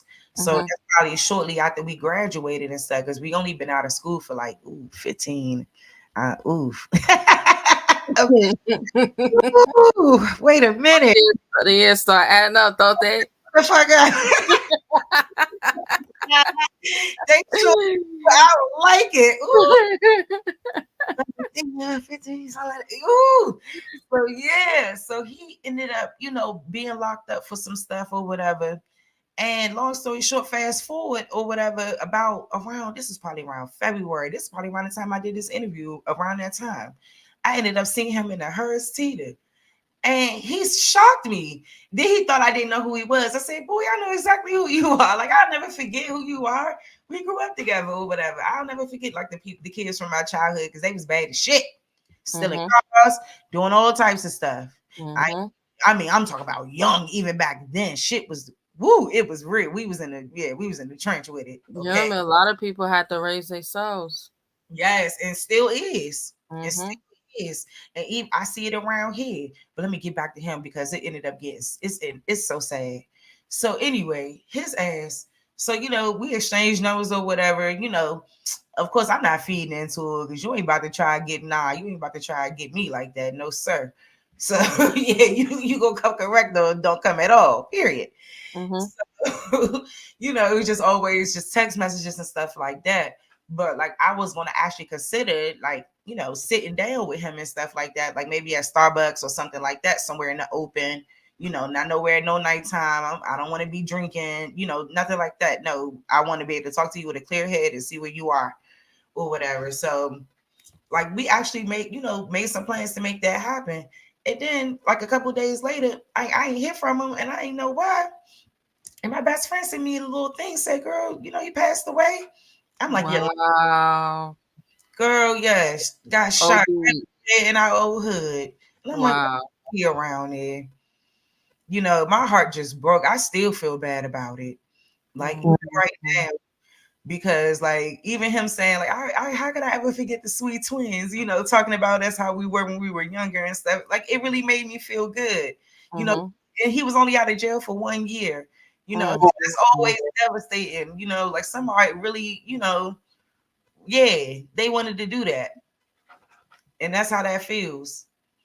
But I'm thinking to myself, like, you should have just never been around it. Just I don't understand that. People just can't help it. Just you gotta be back in that environment. Sometimes you gotta say goodbye to that shit and let them go. And it's crazy back home. Yes, I know exactly what you're talking about. It's crazy. One of my god sisters, her son she had got a big settlement, and her son had set her up and tried to rob her with his homeboy, and she got away, and she moved out of state, and he had got his same homeboy that he tried to rob his own mother with, set him up, and now he paralyzed. Oh my God. I get and these are, what I'm saying, some of the many issues that we dealing with in our community. And the last thing that we need to be doing is sitting over here arguing about anything except for figuring out how we gonna remedy this shit, because it's a real problem. It is a real problem. Like I don't think people really understand, when we was coming up, really, family wasn't really, like on that with each other. But when you starting to hear like, sons setting up their mothers for, stuff you would hear like on TV every now and then. But to have it so close right here with you, and just seeing, I had like one of my nieces, she got murdered a couple weeks ago by her cousin. She got set up by her cousin. I'm so sorry. Yeah, it's real bad. I mean, when I say it's bad, it's bad. Because they younger and younger, 15, 16 years old. Yep. One of the young brothers, he was 19, and he had just had prom about 2 months ago in Chicago, and somebody shot him in his face 20 times. Oh my God. Like, that's crazy. You shoot somebody in the face 20 times? How do you even do that? Right. Oh my God. I've been hearing about all kinds of awful stories, man, and it's just been upsetting. And I keep telling people too, like it's a part of the plan. People get upset at me when I say I don't want to watch the news. I don't want, like, I have to for the sake of, being in social work and all of these different things. I'm not in it yet. For the sake of being up to date, you have to, unfortunately. And, I felt like I could barely bear the brunt of it when I was just in my internship. I mean, I handled it like no other. Like I could, but it was just, you really come to grips with the real reality of shit.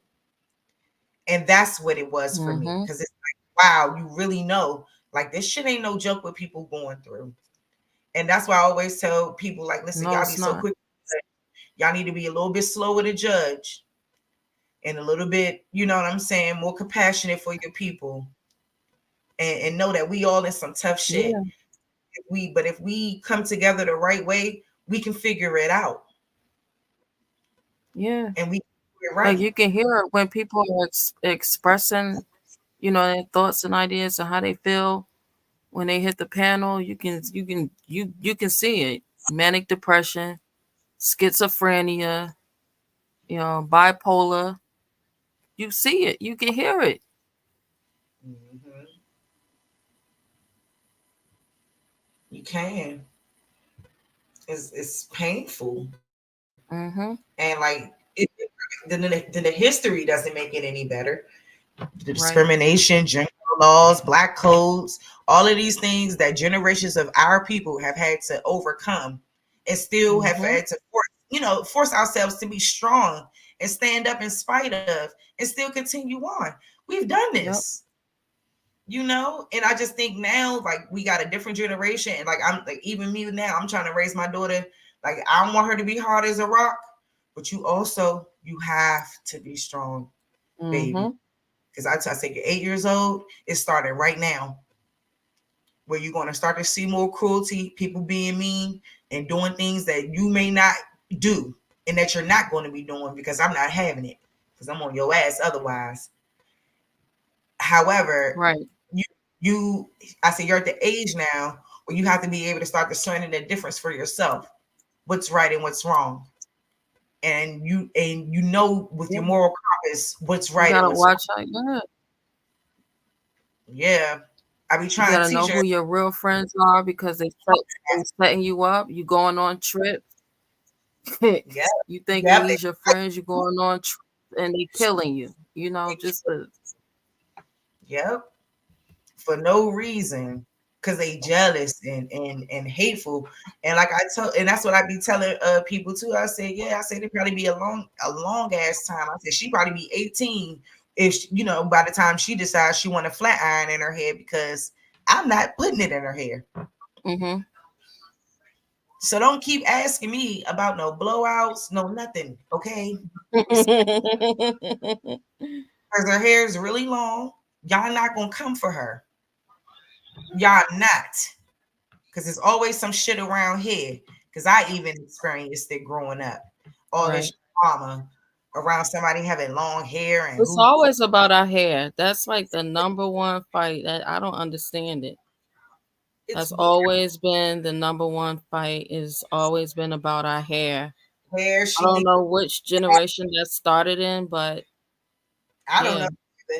I had my very beautiful dark chocolate cousin one day, very beautiful, and I don't like to say dark chocolate, just beautiful brown big sister.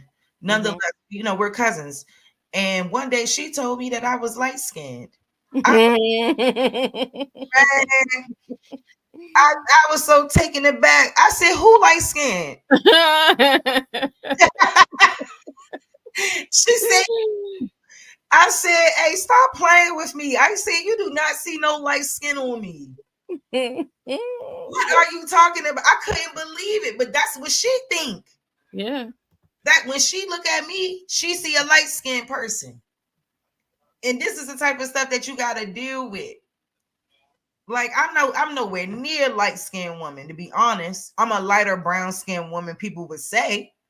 I'm a brown skinned woman that's probably, or I'm not even that light of a brown skinned woman, but I am kind of light, but not that light to be saying that. Light skin is crazy work when you're talking about me. But every family coming from the same stock and all of that. But this is the kind of stuff that go on. All this around, oh, you think you this and you think you. No, I don't. Girl, I'm 13. I don't think shit. That's how it was. That's exactly how it was. So I saw Hawkeye yesterday. Like, growing up, we used to go down south every summer, and it was always the older uncles and aunties that would, like project the y'all in New York, y'all think y'all better, don't come down here with that city slick stuff. And we children. We don't know nothing about nothing. Leave us alone. Where at? The fuck? We want to go out. Y'all mannish. Y'all ain't got no manners. Y'all don't know how to eat at the table. Like just critique after critique. Girl, And it makes you not want to go down south no more. The older you got, like I dealt with it every day. Yeah, choose your mouth nitpicking about everything. Living with your cousin, everything. Girl. Ugh. I love them, but I would never want to live with them. I always got something to say. Shut up. I know it was a couple times we about to throw hands in that motherfucker. Listen. Okay. Like, man, y'all always hating on us. That's how it was. Throw hands. We ain't about to play. We don't know what's wrong with y'all. But we ain't the 102, baby. That's one thing that we was known for. So okay. If it had to get done, it's gonna get done. Mm-hmm. But you know, like not now though, girl. The bitch is old. The bitch is old. I don't have time. Now I just want to focus on, that was when we were just very young, but you didn't understand a lot of the hostility be coming from, and you find out people just be, I ain't saying my cousin is jealous or nothing, but you just find out people in general be jealous, what I'm saying? And it be for nothing because I don't think I'm all that. I never did. I never had that mindset about myself. I'm a very humble person. Right, but they think that's how they project. They're projecting that on you because that's how they really feel. Yeah. About you. They said that shit in high school one time. I thought I was better than everybody. How? Because I don't want to take off my shoes? Stop. What the fuck are you talking about? It used to be crazy work going on. Growing up. I always got that. You think you better, you light skin, I'm just like, man, this is crazy. Yeah, it is crazy. And I used to think that way too about lighter skinned girls. And my sister set me straight. And I've been straight ever since. And she straightened me up a long time ago when we was like 16 or 17. She said, well, Charise, how you know light-skinned girls don't feel the same way? Like they go through stuff, especially when people be calling them yellow and, and all that. And she was 100% correct. And I was like, yep, you know what? You right. And ever since then, I never said nothing else about it. I love all of us the same. We are all many shades. We're all Black women. We're beautiful. I think that probably came around with the brown paper bag test era. Mm-hmm. Yep. We can't feel that way about one another. We can't be threatened by one another. Mm-hmm. That'd be a problem too. Like I swear to God, like I know my ass is old and I shouldn't be listening to JT, but that little girl told the truth. But she said, you said listening to JT. What JT say? She said, when I come through, moose be switching. I come through, it be crickets. And it be nothing but the truth. You step in the room, the hoes be upset. You be like, what? I ain't even do nothing. Damn. I just got here. You already mad. And that's how it be a lot of times. Like, I don't know if I'm saying it. Those are the words, but I don't know if I'm saying it correct. But no, JT is the one out the group that got the float on. Yeah, I banged with that joint. I was like, oh, come on through. Because I felt it and it was 100% correct. And that's how it be a lot of times. Like all of a sudden, they be happy, that one girl step in the room that is like, everybody, they all standoffish. They don't want to say hello back. Girl, I ain't about to pop you in your mouth and head, even though I should. Mm-hmm. So that's how it be. I don't be paying these girls no mind. And I think now is even, like the younger generations, I think they even got it worse because they be getting diagnosed with like being socially awkward and all this stuff. I'm like, what is how you diagnose somebody to be socially awkward? What is you couldn't duck that work? You had to be social. One way or the other. You couldn't duck it. You couldn't hide behind social media. Facebook and stuff was just coming up. You couldn't hide from your bullies, none of that shit. None of that. You stand up. And you couldn't had to go outside. You had to fight. It was on the bus, everything, especially in DC. You had to get on the bus. I know it was a few times. Look, shit, I thought I had to raise up on a bitch. Like, listen, like it was one time I did though, but I ain't had no problems after that. I ain't have no more problems at my school after that. But I know on that bus, it was about to go down because she like the way I looked at her, and I ain't like what she was saying. Yeah, because it was about to go down that motherfucking day. So I just know how we can be. We so, like that's how we was back then. It wasn't you couldn't duck no smoke. Now you get to duck all the smoke. You get diagnosed. You get some counseling and some meds. You got your ass roasted. You go home and you say, "Hey, ma, I need you step it up." Shit, people got roasted. Shit, it wasn't no joke at all. These kids is on a whole nother level of soft. Man. And I hate to say that about them, but it's true. That's why I say like y'all had it nowhere near as tough as we had it. And sometimes people was mean to us for no reason, and we still had to keep moving. I know being on the high school dance team, and it was tough. And we had people who was really mean to us. Bully wasn't even a word in our vocabulary. What exactly? Like it was exactly. Who was using that? Who was saying it was bullying at the time? Nobody. Them. Shit. They were saying that we was bullying them. We had to do a lot of times, man. Fuck all that. It was no joke growing up back then. Even me, even still, people consider me a baby, and I am. But it's like I still was growing up in the brunt of a lot of shit that was going on. Like, so we lived through as millennials, we've lived through a lot of stuff. And we've seen a lot of stuff. I remember them asking me, did I understand what was going on with 9/11? And I remember 9/11 like it was. I remember I was sleeping and I was at my mother's house and the TV was on and it was playing. And so I'm seeing it in my dream, not knowing that it's real.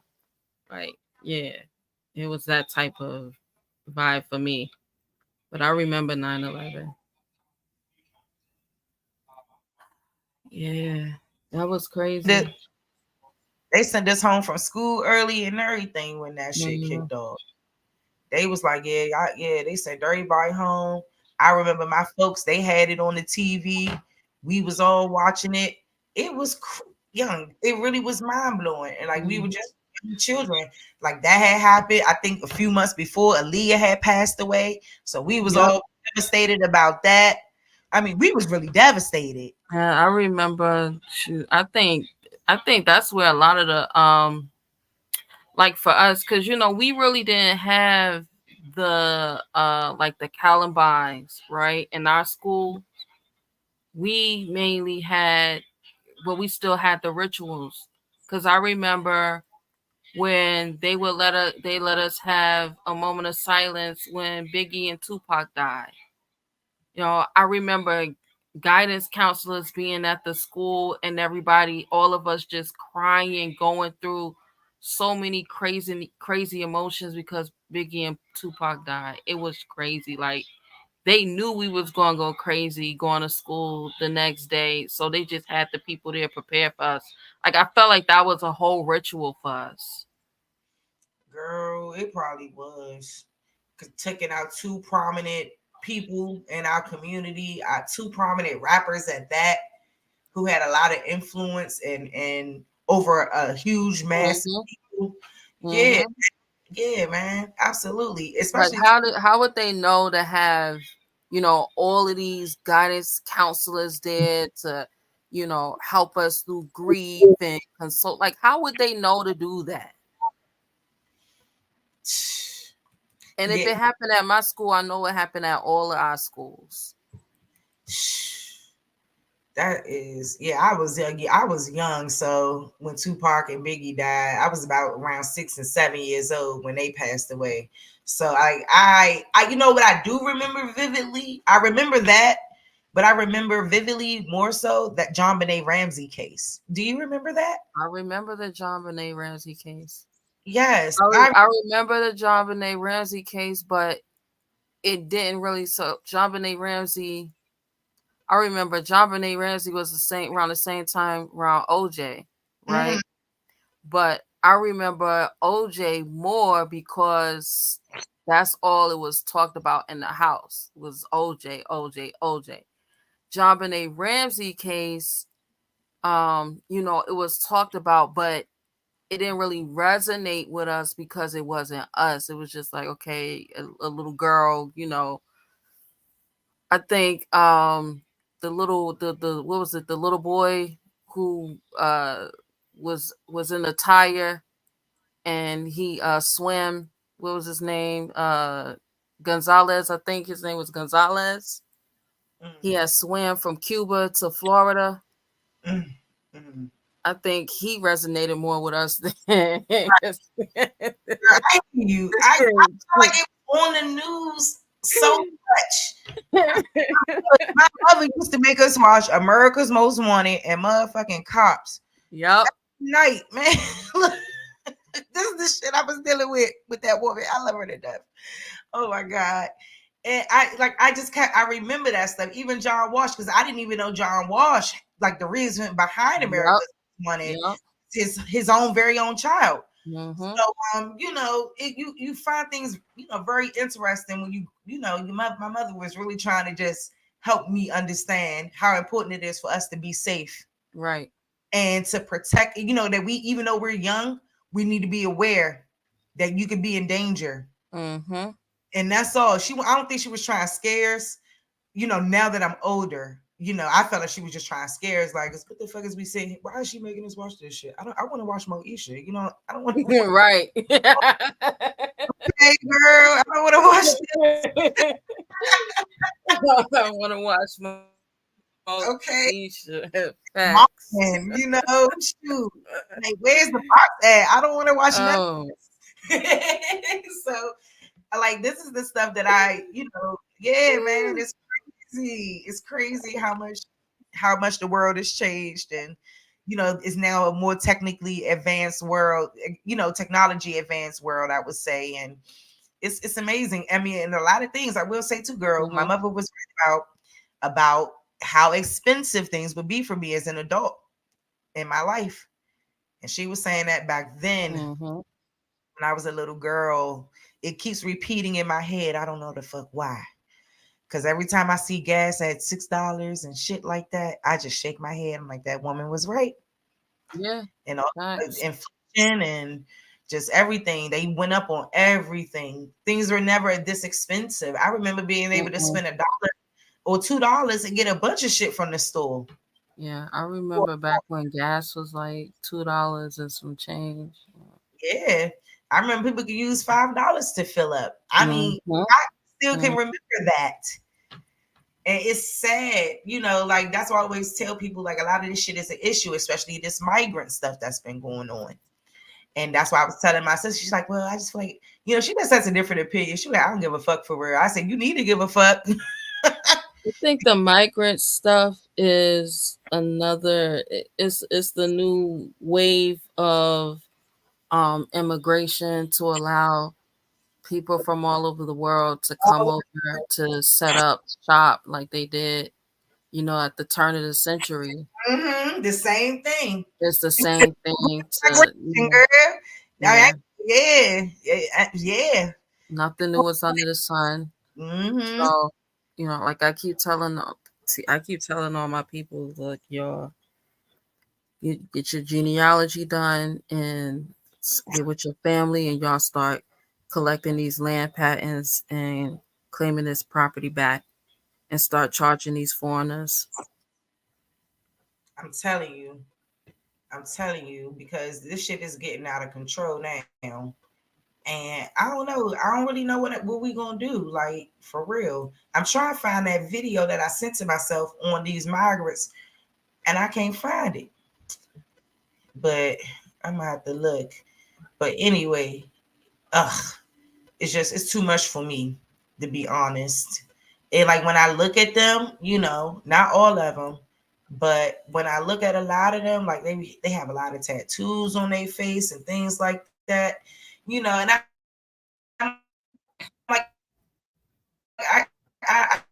remember the time with tattoos on their face. I don't think they're gonna be here. Or they had a tattoo here, a tattoo there. So now that they're doing all of this, I mean, I want to see, man, these folks committing. I don't want to say nothing. I don't want to jump to conclusions. I don't think, and when I say I don't think they're gonna be here long, I say I don't think they're gonna be here long because I look at the way they eat. They eat McDonald's every day. Like you're eating plastic every day. You come from a country where you was eating pretty much a healthy diet because most of your stuff, you had to go out and get it. But now, you had to grow it locally. But you eating plastic every day. Man, listen, and they be over there too. And like, I don't know, like in DC, girl, what I be seeing is a lot of them. I seen tents, and it's crazy that they could live in the woods in tents, but all the people that was homeless in DC, y'all was making them move from where they was at cooling,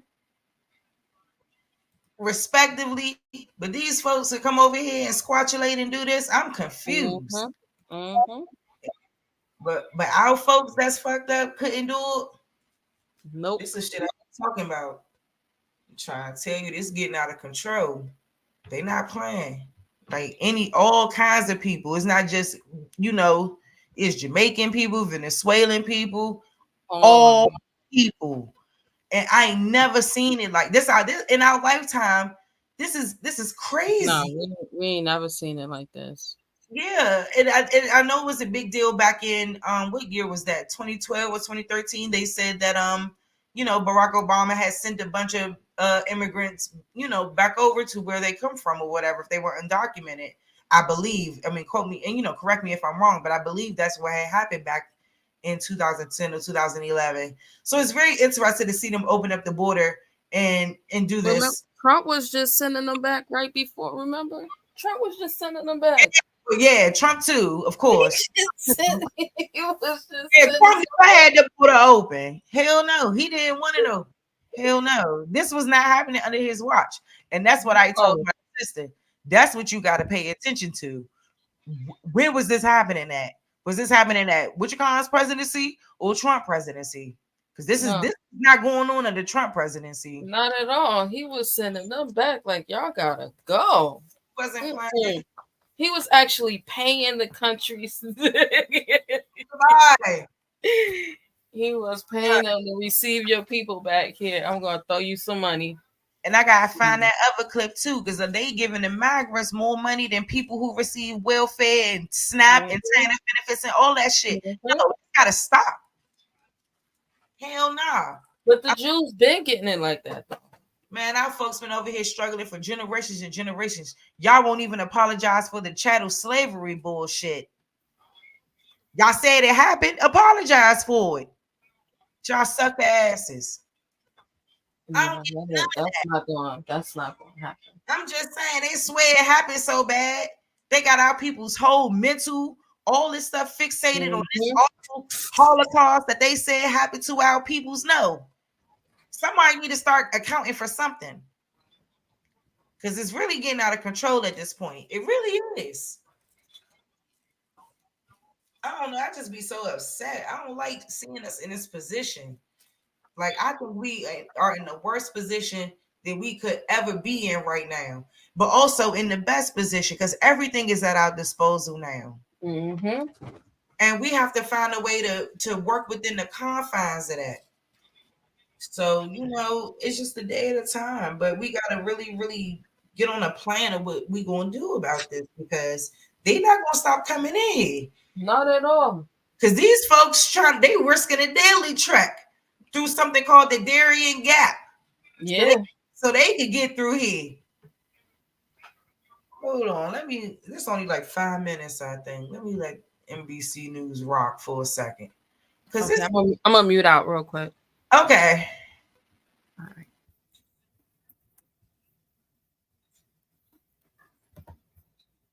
Journalists from the New York Times spent days with Venezuelan migrants as they made their way across a dangerous 66-mile stretch of jungle known as the Darien Gap. They write, quote, "It became clear that a combination of desperation, the enduring pull of the American dream, and deceptive social media posts are creating a humanitarian crisis unlike any previously seen in the Darien." Joining us now with journalists behind the story, Julie Turkowitz and and he's bureau chief for the New York Times, I should say, and Federico Rios, a photojournalist also with the Times based in Colombia. I thank you for being with us. Julia, you wrote that you saw in Darién a humanitarian crisis unlike any previously seen there. What did you see? Yeah, thank you so much for having us.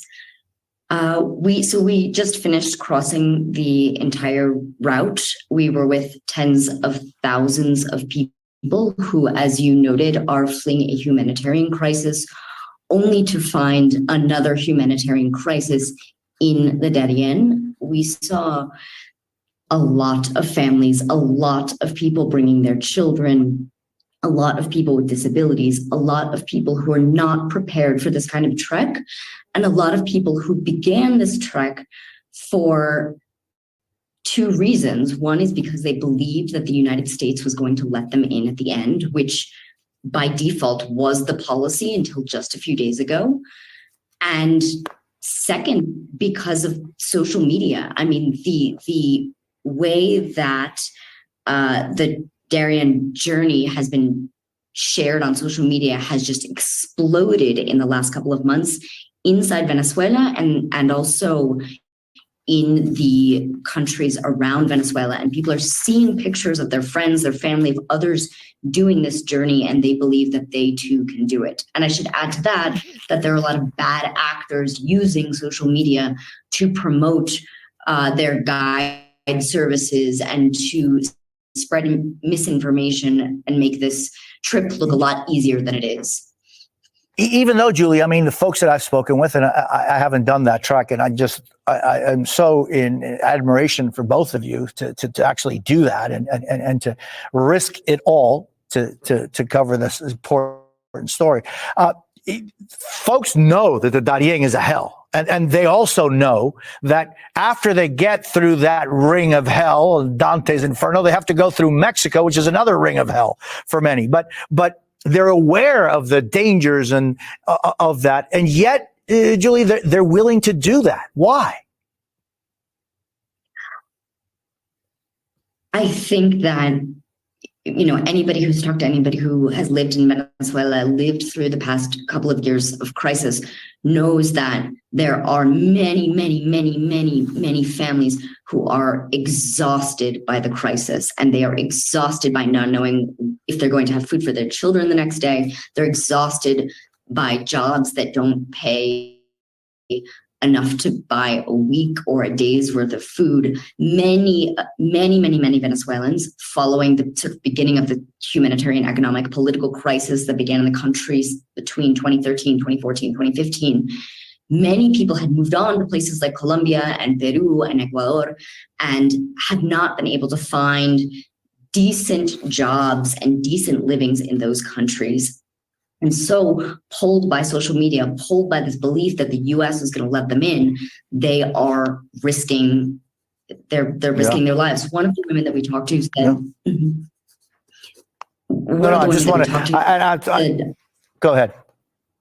That she's not looking for the American dream. But she's not looking for some kind of luxury. She's looking for like safety and tranquility, and to be able to know that she's going to be able to send her child to school and feed her child the next day. And Federico, you captured these extraordinary images, just amazing. What stays with you in the photographic memory of your soul? Well, Jose, I think what stays with me is the pain of these people. They're suffering, they're having a bad time crossing hell, as you said. But they are doing it because they dream about a better future for them and for their families. That's their goal, and that's where the energy comes from, to keep walking into the mud, into the jungle, with blisters and broken bones. It's like that's hell. That's hell. Crossing the Darién Gap is crossing hell. These people is not prepared. They don't know what they have to face to cross there, and encouraged by other people doing it. So most of them told us they thought if someone else did it, they could do it. But at the same time, it's like at the end, when we asked if they would do it again, most of them said no. I wouldn't do this again for no reason. and I wouldn't recommend it to anybody.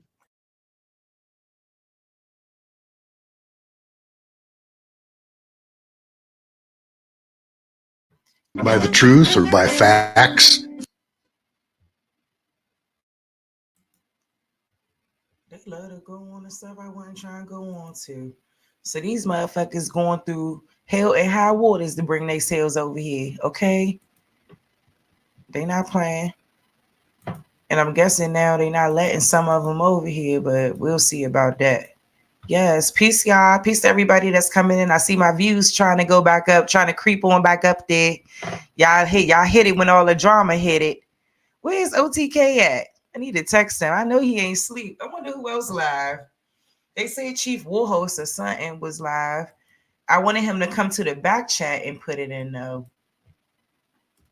Let me see if I could pull that information up. Let me see. We didn't take a break in the break. But shout out to everybody. Peace, y'all. I had to give y'all that little monologue about my life because everybody want to come up here and argue. Don't nobody want to come up here, and really talk about what need to be talked about. Like, just get down to the facts of certain things is all I'm saying. And like, I keep just telling people, research guy, that's my brother. Everybody, they're my brothers. They're my folks. And we all in this Aboriginal business together. Top cats, everybody. I love everybody. So, yeah, we don't need, nobody that's not really with us trying to pin us against each other. That's not how this going to work. All right, now he said, let me see if I can share her live. See what they chopping it up about. We're not going to stay too long. But shout out to Chief Warhorse. That's influential anywhere in Washington, any place. We need to get everybody on board because that watch some of the 2025 agenda in Congress. They was asking one of the senators that spearheaded that bill. They was asking him, did he understand the consequences of that bill being passed? And he said, yes, I do. The racial implications and stuff buried within that bill. And he said, yes, we do. We understand it all. And you could look at him and tell he did not care about nobody but what that agenda is all about. And see, I insist. See, a lot of people like to be the leader, know everything, and don't want their people to know nothing. I insist y'all do homework. Yes. Study. When it's disaster time season, I'm on y'all all year. I have y'all all year working on your preparedness and taking care of the elders. And y'all, I want y'all to know, Cottonville just buried his mom on Saturday. I did tell y'all about it. Well, they did send a lot of condolences to you. But while you were on here, I'm going to tell you, his mom lived to be 80-some years old. But she was a fighter. She knew who she was. And she's buried in one of the cemeteries that they were trying to. And it's one of the only cemeteries that's actually. K Glover L sis, you familiar with Sister Chief Warhorse? I know why my views went down now. That's because Smoke Signal ass going live, always taking the thunder.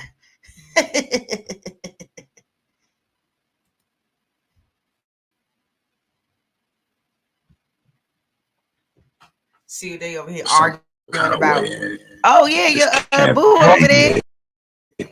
So we didn't need them. Okay, we didn't need them for nothing. Well, our people, they use the energy of the youth to go out there and protest. Okay, because the elders were not about that civil rights stuff. Okay, it was the youth. I got aunts who were out there protesting and went to jail. They were not of their right frame of mind. Okay, so you got all the youths across America, our people, our energies, just like they do today. They use our youth and our energy to bring about change. And y'all in denial or not, you said a key word. She went to jail. So they are running shit if they're able to take us to jail. Why are we not able to take them to jail? You see what I'm saying? Y'all in denial, man. Missing the point, my brother. But you still have not named the time where they whooped our ass. You can't name it and you won't name it, so it never happened. Like you said, it was over time, and they still whooping our ass.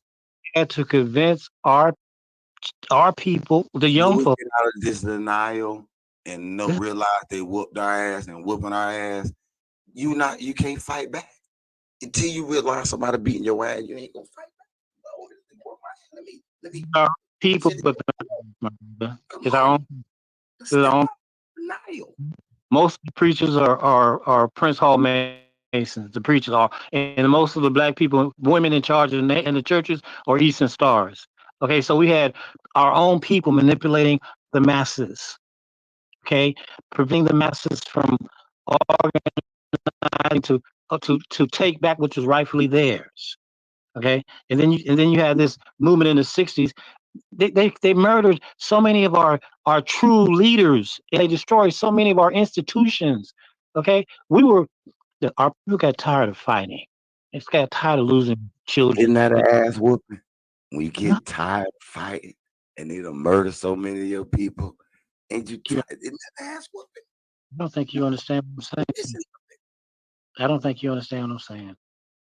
But I don't know, man. I don't fought in the street before. I done took a little ass whooping in there. I done gave an ass whooping in there.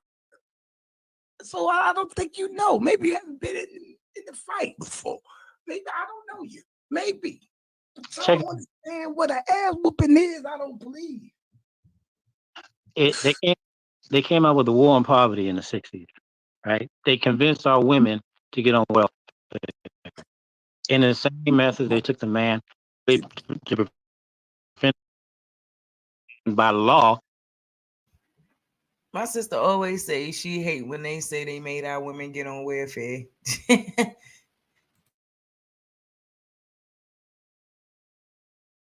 Had no food. So I asked them, I said, how did these people come over here with no food, starving, and come over here and take over America? Well, over a period of time, we taught them the trades and the skills and what have you. And they used war and calamity. With no food? What did they trade us? Bruh, they were starving. Saying we taught them how to farm.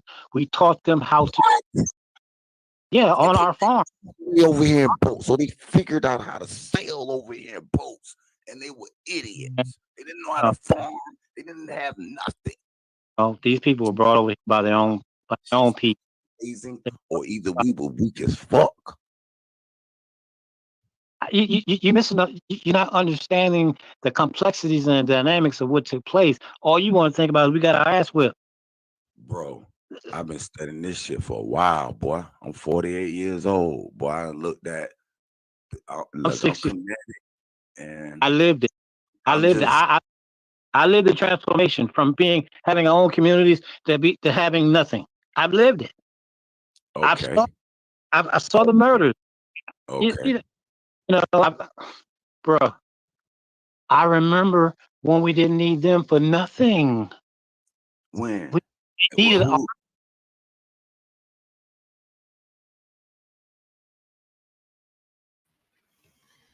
right, sis, I ain't gonna even lie. I'm about to get the hell up out of here. Shit, I'm about to end this joint, but I'm gonna probably end it with a little song, and I'm getting on out of here for the night. It's 1:12 a.m. I appreciate y'all rocking. This probably won't be up here to rewatch, so it is what it is. If you caught it, cool. If you didn't, it is what it is, because I'm not leaving it up here. That shit was way too much drama. Cake Lover L, I love you. Thank you so much for vibing with us, sister. People be rocking out, they be leaving. So thank you so much. It really means a lot to me, sis.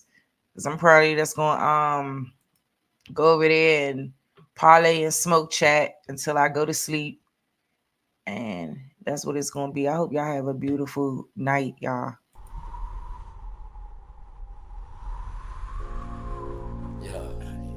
What it look like, man? Let's see what it Real, is. man. I feel the same way you feel. Word. I just don't want to I rush, can't man. tell. I just want to take it one day at a time. Me too. That way we reach the highest point of friendship. What's the highest point? Let me know. Then whether, you know, know how far to take this flight. That's what I'm talking Word. about. You don't just jump in the plane and fly. Don't know where you're going Why first. not? Just chill, baby. Just got you. We don't have to run, baby, we can chill. Just be patient before we take it there. See, you don't really know me, and I don't really know you. Never lived a good life. Come on, let me show you. We don't have to run, baby, we can chill. Let's just be patient before we take it there. See, you don't really know me, and I don't really know you.